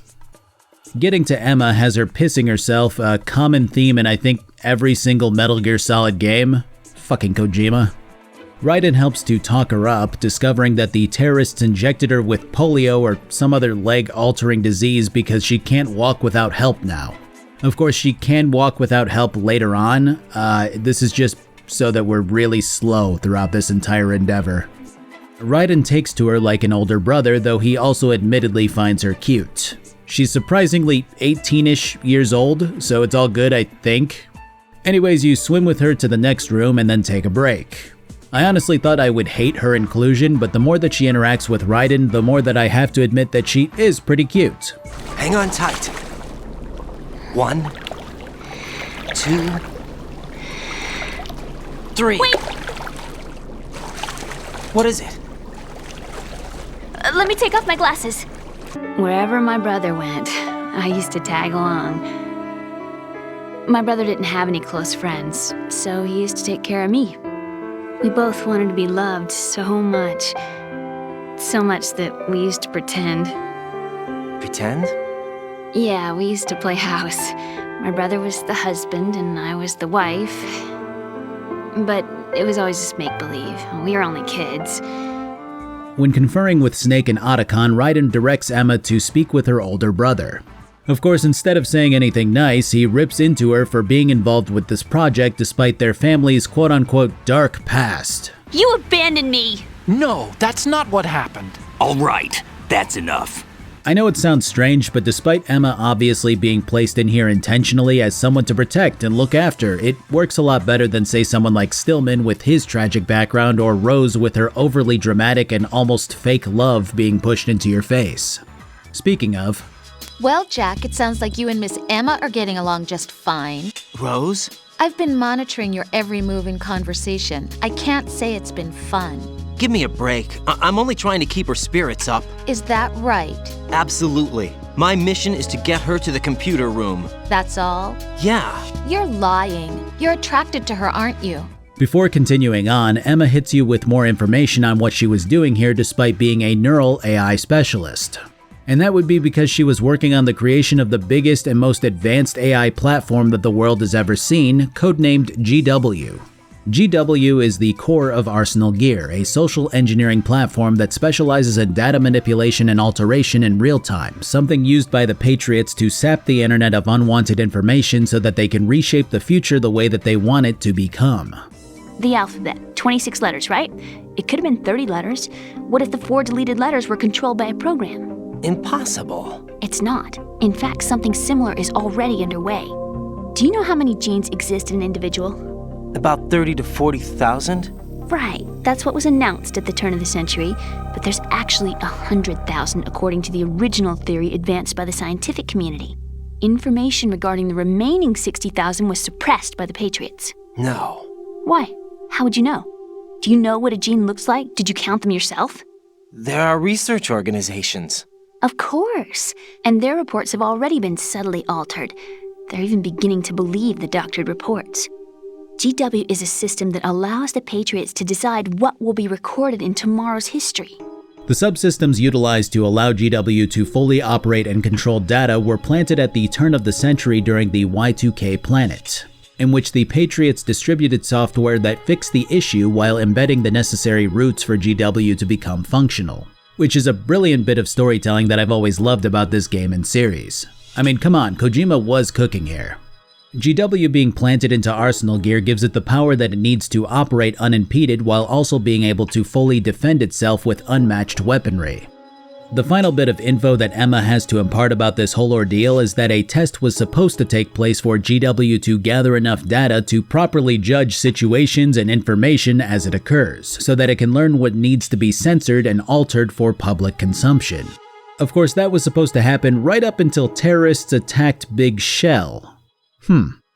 So Emma does turn into an escort mission where you can't use any weapons while guiding her, which is never great.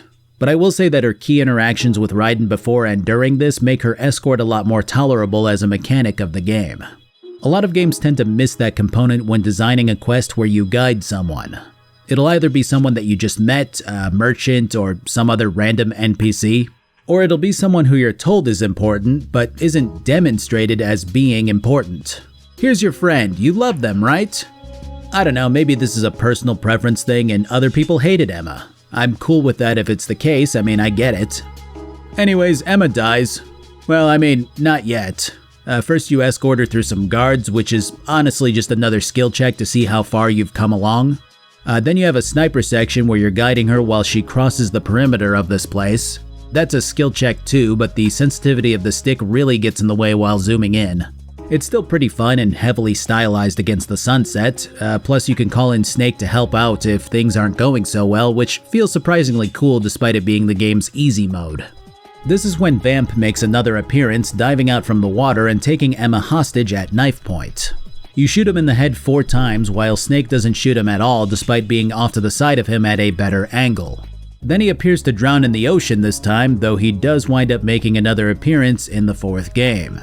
I'm not sure why he didn't just slit her throat, because he definitely stabs her in the stomach, which has Snake nabbing her and bringing her to the core of Shell 1 so that she can complete her task before dying. From here it's a race to get to her before she dies, since Raiden still has the disc with the virus on it. You actually wrote this virus? It's not really a virus. It's more like a worm cluster. Whatever, nerd, I'm calling it a virus. I'll say that for as high as I was on Emma's charm leading into her escort, she also wasn't in the game long enough to fully endear me to her, if that makes any sense. Like, yeah, it's still kind of sad that she got stabbed, but it was also 20 minutes after I first laid eyes on her. It just feels a little rushed for the heartstring tugging maneuver. There's one more call with Rose here to mention before we make it over to Emma though, and it fully leans into Raiden's proclivity for being a monster, which I actually love to see. I see men hit, I see them die in agony, and I don't feel a thing for them. Don't think things like that, Jack. I'm a born and bred killer. Nothing like Snake. He fights for something he believes in. So do you. You're doing your duty. No, I'm not. Somewhere deep inside, I'm enjoying this game. When I first played this game, this was the moment that I realized that you're not playing as someone who is meant to become heroic, but are instead playing as someone who is chosen for this job based on certain qualities, and that this is just the beginning of what Raiden eventually becomes. It's an ass-backwards way to begin to endear a character who's admitted to domestic abuse, but when paired with his childhood, which we'll get to in a moment, it does actually wind up making him a much more interesting character than I initially thought he would turn out to be. Upon making it to the other three, Emma appears to be on her deathbed. She's initialized GW systems so that all we have to do is pop in the disk containing her program. Unfortunately, something about it has been altered since it left her custody, and the virus doesn't take root, meaning that the plan shifts to destroying Arsenal gear or Solidus instead. But before that, Otacon and Emma share her final moments. And this is probably the best example of how to make the player care at least a little bit about the death of someone so fresh in their minds. I never wanted to get in your way. I never wanted to hurt you. I thought that with Arsenal, if I followed in your footsteps, I could be closer.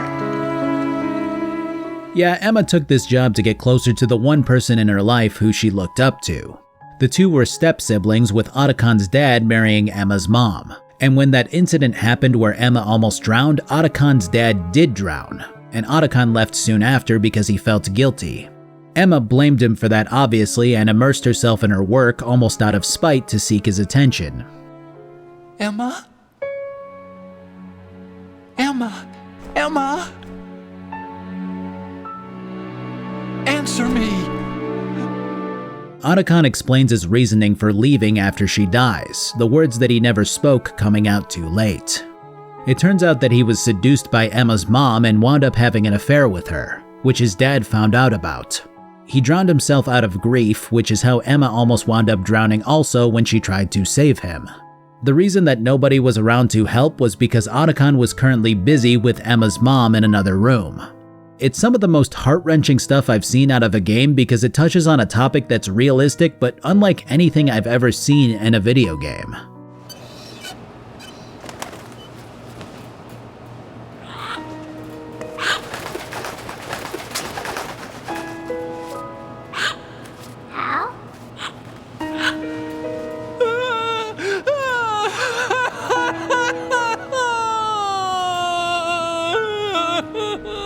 The call to evacuate the upper levels of Big Shell interrupts this grueling emotional scene, meaning that it's time for everyone to move. Otacon is to pilot the chopper and evacuate as many innocents as possible, while Raiden and Snake are to infiltrate Arsenal gear before it takes off and disposes of the husk of Big Shell.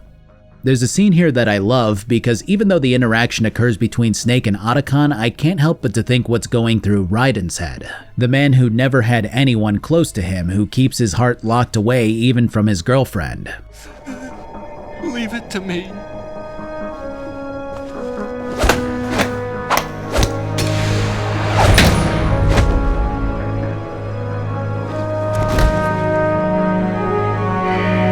I repeat, personnel in the upper levels, head for the evacuation area immediately. I'm counting on you, Otacon.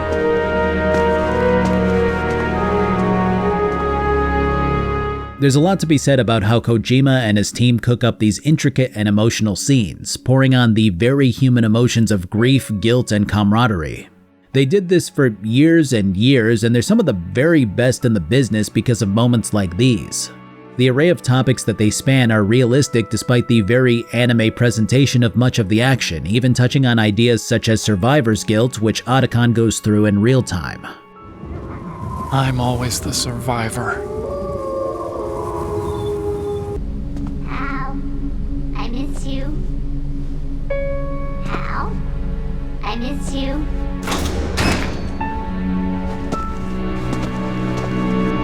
I miss you. I miss you.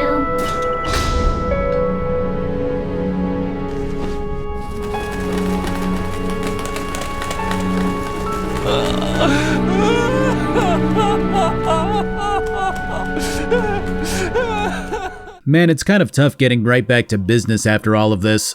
These guys did an impeccable job with these last scenes, and they're some of my favorite moments in the Metal Gear series.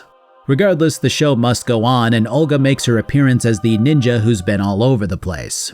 Snake pointedly tells Raiden that he was never on his side, likely because the guy doesn't know which side he's actually on.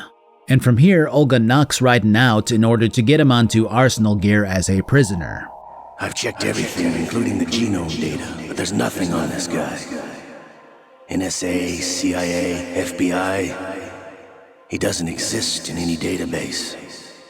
Another staple of the franchise worms its way into the plot from here, the torture of the main character, this time at the hands of Solidus as Ocelot stands by. Raiden is met with recognition from Solidus, who calls him his son as he begins to unravel the background story of Raiden, the man nicknamed Jack the Ripper. As it turns out, Raiden was a child soldier who was adopted by Solidus and forced to fight. He showed a strong aptitude for killing and quickly became a leader among the so-called Small Boy Unit, which is a hilarious name for something so barbaric and cruel. This is the stuff that keeps Raiden awake at night, the PTSD never fully leaving him as he has hazy memories of being a scared child in a war zone who was fed one gunpowder-infused meal a day and told to kill or be killed. When Raiden made it through the civil war that he was involved in, he was swept away by the Patriots and infused with nanomachines that altered his memories and made it very difficult to remember his past trauma. I'm not like Snake. I never questioned why we fought. There was no purpose, no way out. They give you a gun, you ask how many to kill. If you didn't, you were the one they shot instead. It's a heavy storyline to insert this deep into the game, but it is well done, even if I personally enjoyed the Emma and Otacon one that came before this more. Olga shows up to free Raiden, but not before revealing her part in all of this. She too was working for the Patriots, forced into this whole ordeal when they kidnapped her baby as soon as it was born. Have you ever met your child? No. Once a month they send me a photo of my child via network. I've never even held the child in my own arms. Dude, is there any part of this fucking game that isn't an overload of traumatic events? I mean, holy shit, Kojima. I don't know if I've grown up more since I've initially played this game, but so many more of these backstories resonate with me as I am now. It was easy to go, ah yeah, they took her kid, sad. Or, ah, he was plowing his stepmom, cool, when I was younger. But the sheer unbridled emotion that accompanied these scenes are laid bare before me as I am now. It's kind of incredible and makes me feel like I'm playing the game for the first time in a lot of ways. The finale of Metal Gear Solid 2 kicks off with Raiden butt-ass naked and cupping his cock and ball while doing cartwheels around Arsenal gear. The contrast between this and listening to a mother who has never met her child is fucking unhinged. The other shoe finally drops as Raiden begins to piece together that his mind has been fucked with by the Patriots, which comes to a head when the Colonel calls once more. My role? Why do you keep saying that? Why not? This is a type of role-playing game. The point is that you play out your part, and I expect you to turn in a perfect performance. Colonel, I just remembered something. What? That I've never met you in person. Not once. Complete your mission, according to the simulation. Colonel, who are you? No more questions. We have Rosemary. What do you mean by that? Over and out. It's something that I've obviously been hinting at throughout this entire video, but you know how when you're rewatching a show or movie and you know a scene is coming up that's just fucking awesome, and you keep watching the previous parts and thinking about how they're going to lead into that scene? This is basically the equivalent of the four guys getting onto the boat in The Sopranos for me, and the payoff when everything comes to a head. Raiden, turn the game console off right now. What did you say? The mission is a failure. Cut the power right now. What's wrong with you? Don't worry, it's a game. It's a game just like usual. You'll ruin your eyes playing so close to the TV. I hear it's amazing when the famous purple stuffed worm in Flapjaw space with the tuning fork does a raw blink on Harry Carey rock. I need scissors. 61. The Colonel continues to break the fourth wall as you make your way towards where Snake has your gear, and it's absolutely eerie and bizarre in the best way, probably the first of its kind to go this far dancing between fantasy and reality. It makes the final call with Rose that much more confusing as you can no longer reasonably distinguish whether it's real or not. All of those little moments, particularly the part where the Colonel cut into Rose's transmission with an "I think," leads into these final bits of nano communication, and I loved being able to pick up on that the second time through this game. Rose tells Raiden the full truth, claiming that she was ordered to get close to him by the Patriots in order to keep tabs on him. To dye her hair color, to change her eye color, to do everything that she could to suit herself to his tastes. To act the part of someone that the Patriots knew that he would fall in love with. No matter where I go, I get used. And this is the apex of why Raiden is how he is. This whiny, arrogant at times, abusive at others maniac who you've been piloting for the entire game has a cavalcade of reasons to explain why he is as fucked up as he is. And he arrives at the realization that he is a messed up person when witnessing a true hero in action. Someone who fights for a future and throws his life on the line repeatedly for it. It's tough putting Raiden into words, especially given how most people think of him now with the way that he turned out in Revengeance. But I can say for certain that he's a fascinating character overall, even though he started out in the most mundane way. Rose's final words that are imparted to Raiden involve her telling him that despite doing what she did, she still fell in love with him for real, which he has no obligation to believe at this point. And on top of that, she claims that she's pregnant with his baby. And as a player, you have to question what you're hearing. The game just spent the past 5 to 10 minutes proving that it's fucking with you, that some kind of system is trying to control Raiden, and is going haywire in the process. So who's to say that this revelation from Rose is real at all? Which parts are the truth? All of it? None of it? What does happen for sure is Snake showing up to drop off Raiden's gear, finally wearing his iconic garb and looking more like the badass that he always has been. He imparts a gift from Olga to Raiden, her blade, which showcases the beginnings of what Raiden will eventually become. It's kind of cool, but always felt a little cheesy to me when I have multiple high-powered assault rifles on my person. When it's time to get a move on, Raiden once again asks Snake why he fights, which has the veteran lecturing the former child soldier. There's no right part in murder, not ever. And we're not in this to make a name for ourselves. Then what are you and Otacon fighting for? A future? You can stop being part of a mistake, starting now. Find something to believe in, and find it for yourself. And when you do, pass it on to the future. Believe in what? That's your problem. Come on. The final rush to get to Solidus is non-stop fighting with Snake by our side. Say what you will about my accuracy, the game was not meant for this kind of direct conflict with enemies positioned everywhere. It just doesn't feel good to shoot and be shot at this directly, which is probably why you're given that katana. But it's short and sweet regardless, so I guess it's not the biggest issue. Before we hit the boss, Otacon does look into where the transmission from the so-called Colonel is coming from, and reveals that the signature matches that of GW, the core of Arsenal gear. The theory is that the virus from Emma did at least do some damage, causing the glitching out that we see now. But the bigger revelation is that the persona of the Colonel was actually GW tapping into the nanomachines in Raiden's brain, causing him to invent a character that he looked up to for guidance throughout this entire simulation. The realization causes Raiden's brain to understandably melt, beginning to question everyone and everything that he knows, and wondering if he simply invented Rose because of GW's influence. Snake has to talk him down, stating bluntly that he's losing it and that he knows for a fact that they're standing right in front of each other. Still, learning that you've invented the person who's been guiding you through every part of this mission has got to make you question the very fabric of your reality, and while Snake at least gets Raiden through this for now, his psyche is a little bit more than bruised in the moment.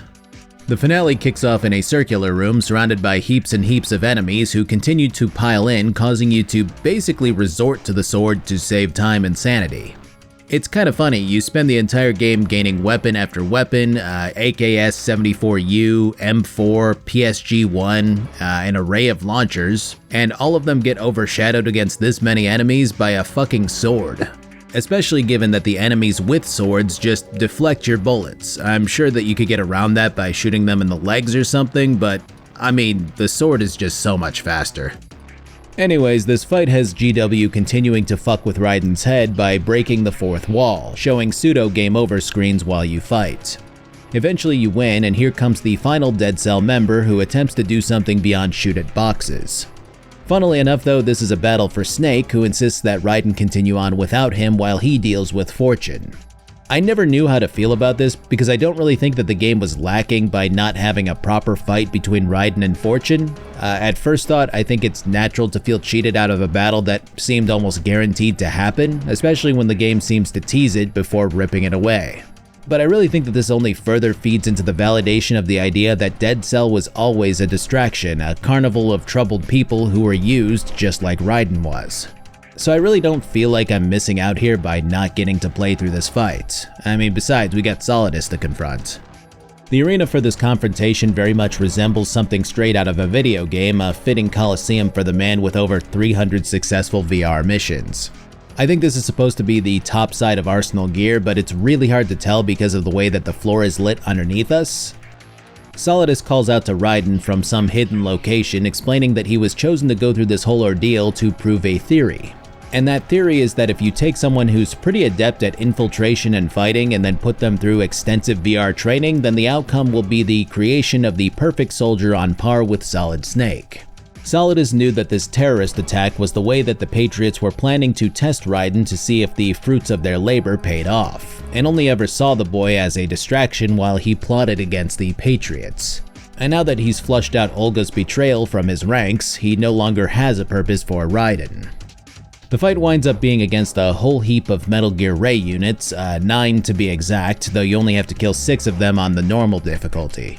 Apparently you have to kill 20 on extreme, which is pretty damn extreme, though after getting the pattern down, it's really not too bad of a fight. It's a lot of dodging before being able to get your hits in, and a lack of patience is the biggest killer here.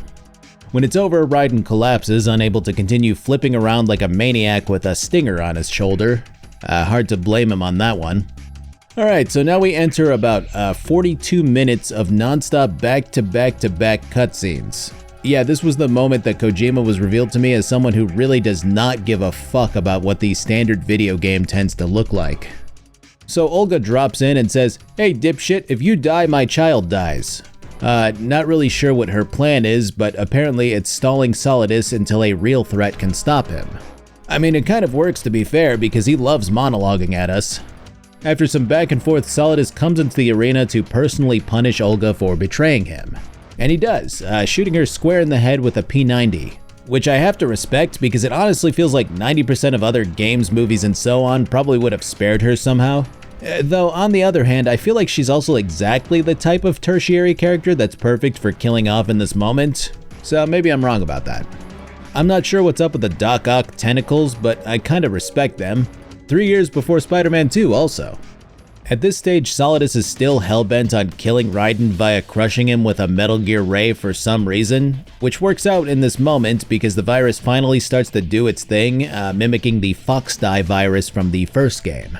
The Ray units start going haywire, causing Solidus to murk them on the spot, showcasing his prowess when he just eviscerates them with seemingly no issue. At this stage, Solidus realizes that he still has a use for Raiden after all, figuring that with Arsenal gear infected, he can extract the information about the identity of the Patriots from the nanomachines within Raiden's brain. Fortune shows up with Snake as her hostage, further increasing the depths of despair that we've plummeted into at this stage. While Solidus chokes out Raiden, Fortune makes her move to hijack Arsenal gear out from underneath Solidus, which he immediately calls out. The betrayal is met with amusement as Solidus explains that he had Ocelot intentionally plant the idea in Fortune's mind. Get used to this kind of turnabout with the plot because we're going to get an assload of it during its final throes. Solidus claims that arsenal gear was never his primary objective, seeing as it requires an unrealistic amount of land, air, and sea support in order to operate without easily being taken down by a large assault force. So he planned to hand it off to Fortune so that he could use her as a distraction while he killed off the Patriots one by one. Which she's kind of fine with because she just wants to make the world pay for the deaths of everyone close to her. Of course. That was what you wanted. I won't stop you. Good luck. Thanks, but I have quite enough of that. Hey, here comes Ocelot. Yeah, we knew this one was coming at least, but it's still a lot when the strings to the plot are being revealed one by one back to back. So Ocelot immediately reframes the plan that the Patriots put into action to make Raiden into another Solid Snake, claiming that this entire terrorist attack was orchestrated by him and the Patriots in order to create a scenario that mirrors what happened on Shadow Moses in the first game. All of those little similarities to Shadow Moses were engineered specifically for Raiden to experience the same type of story beats that Snake did, all to prove that anyone can be molded into a legendary soldier. The ninja, the virus that mimics Fox Die, Dead Cell mimicking Foxhound, all of it was a setup to simulate the events that unfolded in the first game. Snake and Otacon were the outliers in this, unknown quantities that weren't part of the simulation that the Colonel kept referencing throughout this ordeal. But Solidus was definitely a known quantity and was meant to play the role of Big Boss, who Snake took down in the original Metal Gear games. Did you really think they were all a coincidence?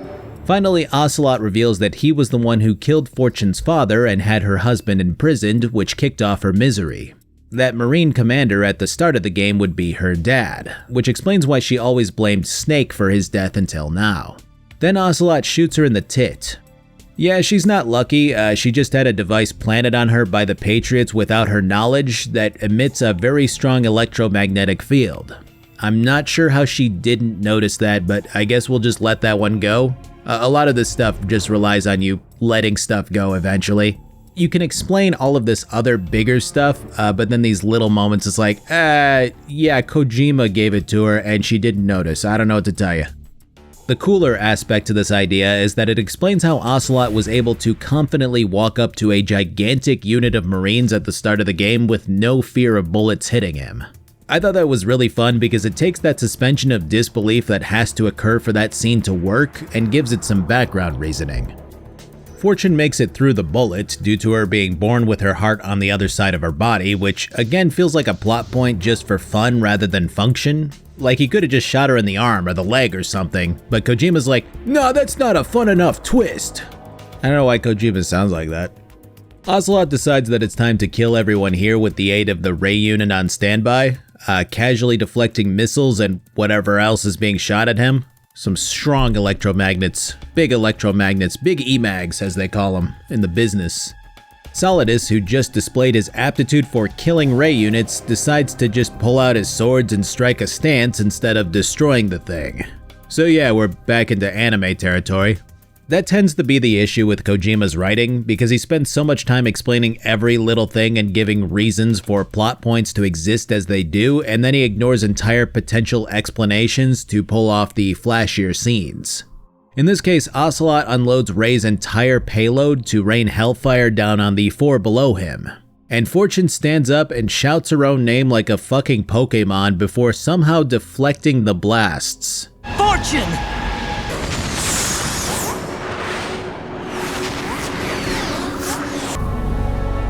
Is Lady Luck.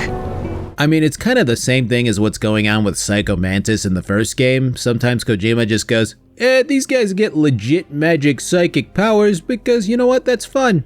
And I mean, that's fine.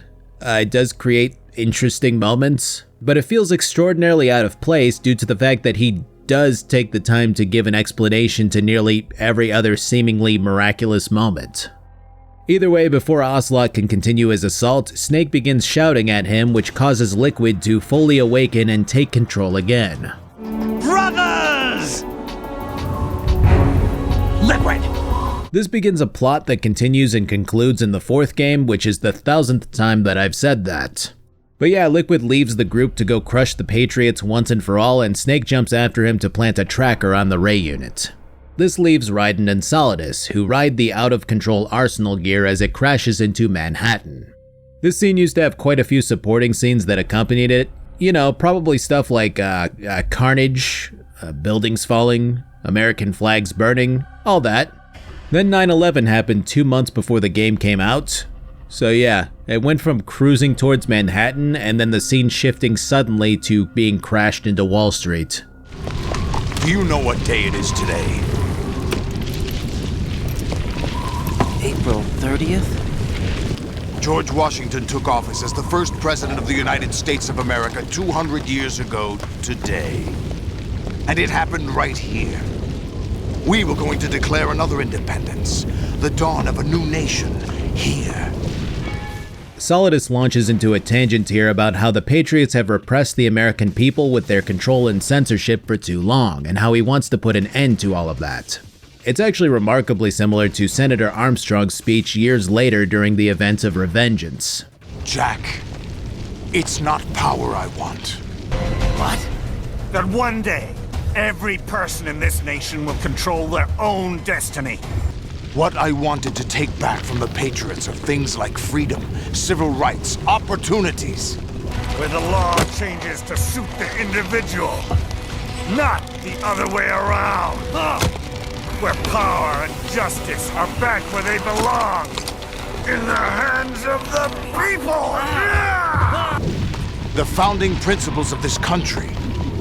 We need to pull it out by the roots. Wipe the slate clean. Burn it down! I will triumph over the Patriots and liberate us all. Though Solidus' speech goes a different route and is less about culling the weak and eliminating the media, and more about creating a legacy. With the Snake Brothers being infertile, Solidus feels that affecting the world for what he feels is the better is what he can do in lieu of having children. The speech concludes with Raiden receiving a call from GW, or what appears to be GW. We're still here. How's that possible? The AI was destroyed. Only GW. Who are you? To begin with, we're not what you'd call human. So this isn't really explained in this game, and is instead expanded on in, take a guess, which game do you think it was expanded on in? I mean, I think they mention it in 5 also. But you could also say that since the virus was only 90% uploaded, it just wasn't as effective, and this is actually just GW again. To go with the canon that later games roll out though, let's just say that this AI that we're speaking to is actually what the Patriots are, a formless entity that has been ruling the United States from the shadows for an unknown amount of time, manipulating whoever and whatever it can to bend both history and the future in order to preserve what it deems necessary for humanity to continue to survive and thrive. But in the current digitized world, trivial information is accumulating every second, preserved in all its triteness, never fading, always accessible. Rumors about petty issues, misinterpretations, slander. All this junk data, preserved in an unfiltered state, growing at an alarming rate. It will only slow down social progress, reduce the rate of evolution. The digital society furthers human flaws and selectively rewards development of convenient half-truths. Just look at the strange juxtapositions of morality around you. Rights of criminals are given more respect than the privacy of their victims. Although there are people suffering in poverty, huge donations are made to protect endangered species. The untested truths, spun by different interests, continue to churn and accumulate in the sandbox of political correctness and value systems. Everyone withdraws into their own small gated community, afraid of a larger forum. They stay inside their little ponds, leaking whatever truth suits them into the growing cesspool of society at large. Either way, whatever this entity is, it speaks at Raiden for about 12 minutes straight with hardly any pause save a few pointed questions from Raiden. It seems to want to completely halt the flow of information deemed superfluous, ridiculous, and unnecessary, culling it so that humanity isn't overwhelmed with a cesspool of gossip, unsubstantiated rumors, and information that genuinely does not matter in the grander scheme of things. We're trying to stop that from happening. It's our responsibility as rulers. Of course, Raiden takes issue with their idea of what is and isn't necessary, to which they turn on him specifically, the war orphan whose mind has been addled left and right by a myriad of fuckery. And let's be honest, Raiden doesn't really have the mental acuity and wherewithal to form a cohesive defense against that, easily manipulated as he always has been by acquaintances, superiors, and even his own nanomachines. Does something like a self exist inside of you? That which you call self serves as nothing more than a mask to cover your own being. In this era of ready-made truths, self is just something used to preserve those positive emotions that you occasionally feel. Another possibility is that self is a concept you conveniently borrowed under the logic that would endow you with some sense of strength. That's crap! Is it? Would you prefer that someone else tell you? All right then, explain it to him. Jack, you're simply the best, and you got there all by yourself.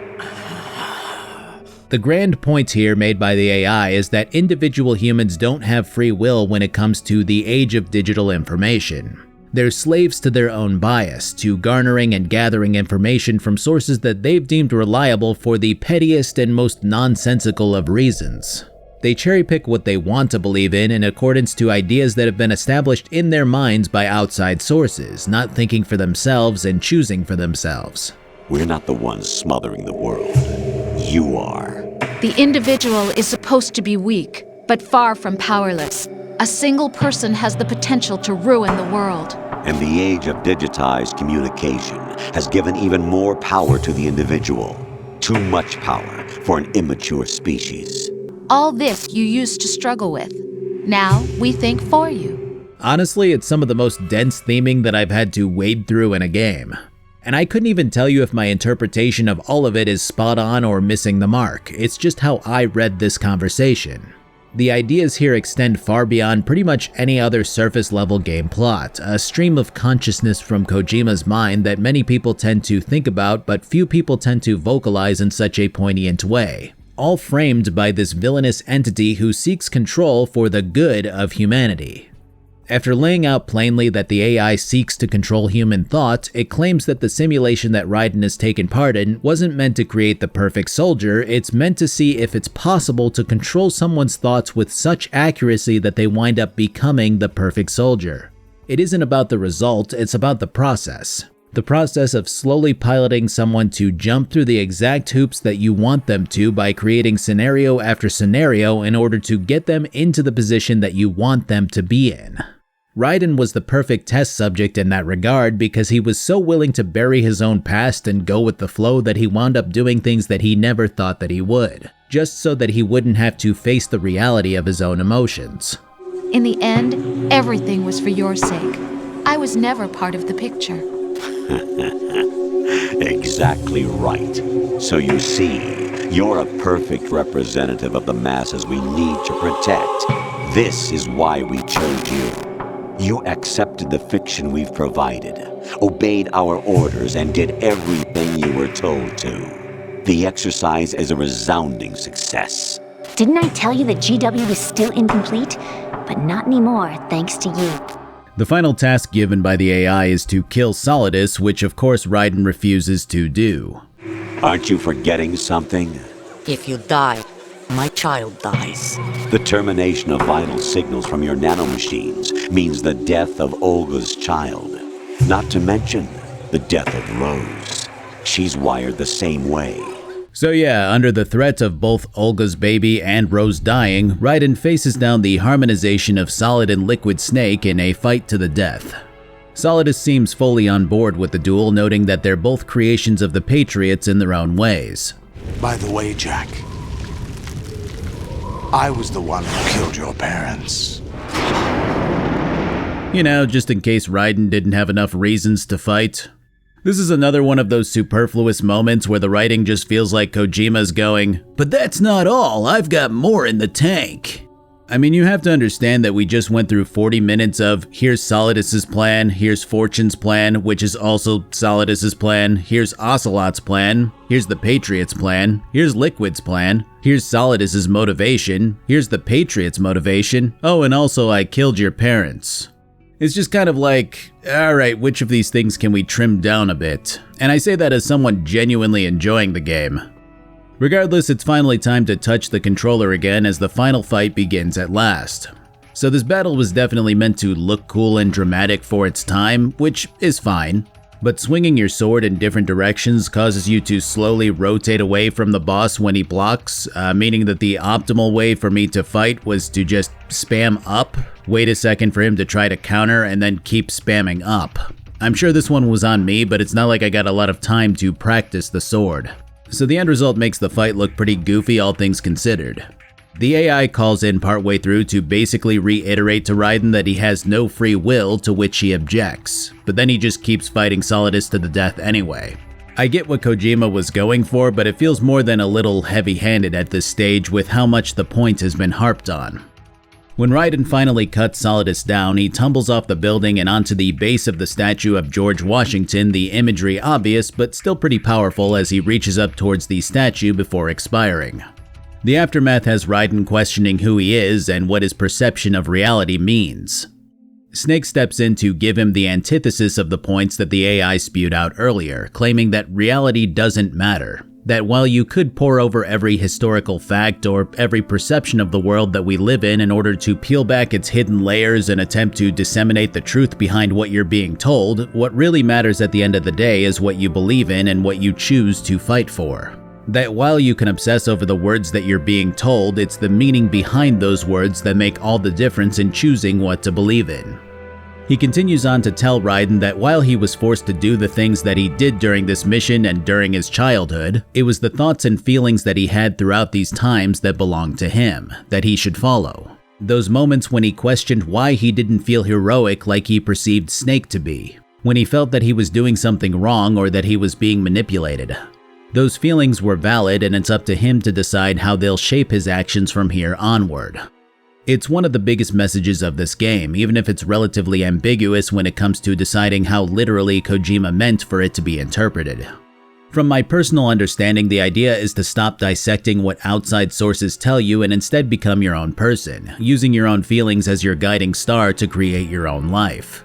In a world where information is constantly battering you from every angle and narratives are being formed left and right, it's up to you to determine what's important to you as an individual.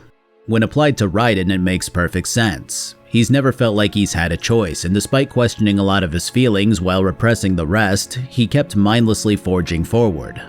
The following scene accompanies that idea nicely, as Raiden realizes that his dog tags don't belong to him. These are tags from the start of the game when you choose to enter a name, date of birth, and so on.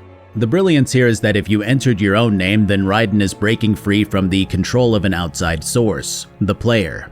If you entered the name Raiden, then he's breaking free from the name assigned to him by the Patriots and their control over him. And if you entered his birth name Jack, then he's breaking free from his past to forge a new life that isn't weighed down by his childhood and past traumas. This has nothing to do with anything, but every time that Raiden moves his hands, the sound of handcuffs clinking can be heard, which is an almost unheard of detail to include in sound design in 2001. I mean, these guys absolutely cared first and foremost about the sheer craft of assembling an immersive experience, and it shows at every opportunity. Anyways, Snake promises to find and rescue Olga's son and claims to have the names of the Patriots on standby. Raiden offers to assist, but Snake directs him to go sort out his own life first, namely Rose and his soon-to-be child. The game concludes on a bittersweet note, showcasing the relationship between Rose and Jack blossoming into something much more concrete now that the latter has finally broken free from the chains that have bound him for so long. I remember now. Today is the day I met you. That's it. The importance of April 30th to Rose is that it was the day that the two first met, and Raiden forgetting is actually a reference that Kojima slipped into the game, which reflects the time that he forgot his anniversary with his wife because he was working so hard. You see this hard work in the credits alone, which are staggeringly small for as massive as Metal Gear Solid 2 was for its time. Maybe I just expect a game like this to have dozens of names attached to every facet of its development. The post-credits sequence imparts one last idea before setting things up for future games.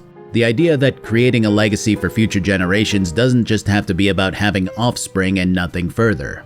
That the likes of movies, music, games, literature, speech, and so on can be utilized to convey experiences, ideas, and knowledge to others, helping them to form experiences, ideas, and knowledge of their own.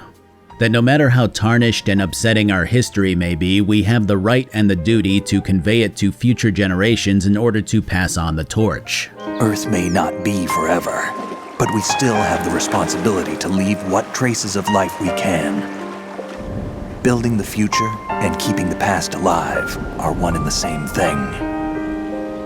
The final thing that's said here is meant to set up a key plot point in the fourth game and has Otacon telling Snake that the 12 leaders of the Patriots were declared dead about 100 years ago, further pushing the idea that the current Patriots are nothing more than a conglomerated unit of AI who rule over the US. It is worth noting before I wrap up that you can actually play quite a few mini-missions that have you piloting Snake while he does his thing opposite of Raiden, which is actually a really damn cool inclusion for those who want more out of the game. I'm not going to get into that because trying to get through all of this has been an experience in and of itself for me, but it's still really cool to see that aspect of the game put into the menus alongside the main stuff. Alright, how the fuck am I going to conclude this? Metal Gear Solid 2 is a product of its time that transcends the time that it was a product of. It used a control scheme that was native to it, far and away from the standardized modern controls that you would expect from games today. It relies on fixed camera angles that often get in the way of acrobatic flips and dives that Raiden can perform, and then forces you to shoot in first person for precision aiming while you utilize the same control stick that you move with. Innovation was the name of the game for the second title in the Metal Gear Solid series, and with that came experimentation that ultimately caused the game to age rapidly from a sheer mechanics and gameplay angle. But this same experimentation also extends to the plot in many ways, bogging down the game with superfluous explanations, cutscenes, and dialogue. Like I said before, if you're a fan of the series, more is more when it comes to the storyline. But there has to be a point where you take an objective step backwards and go, was all of this badgering from Rose really the best way to make your point? Was this explanation of how this very particular mechanic works worthwhile? Was it really necessary to talk at the player for a solid 40 minutes straight with no break for gameplay when you're at the end of the game? And honestly, as big of a fan as I am of the series, I have to say that all of this dialogue amounts to too much, and someone should have reined Kojima in to succinctly summarize his points. This is coming from me, the guy who talks about games for way too fucking long and could probably do with a little more trimming myself. But the beauty, the sheer unadulterated beauty of just letting Kojima and his team run rampant and create what they want to create leads to some of the most compelling cinema that I've seen out of the video game space. The messaging, the storytelling, the imagery, the moments, they're more often than not just timeless, extending their reach through to even today's information landscape. Metal Gear Solid 2's visuals were also impeccable for their time, also holding up really well today. The sound design was inordinately sublime, a true focus for a passionate development team. Everything was upgraded from the ground up, repackaged in a wonderful renaissance of hard work coming together to create something that only a team with a strong vision could produce. An intricate machine of moving parts, motives, betrayal, messaging, and visions. Kojima has gone on record stating that he has never second-guessed most of his decisions. From the long, exaggerated cutscenes to replacing Solid Snake as the main playable character, he's stuck to his guns and said, hey, this is what I want to make. This is mine, and this is the story that I want to tell.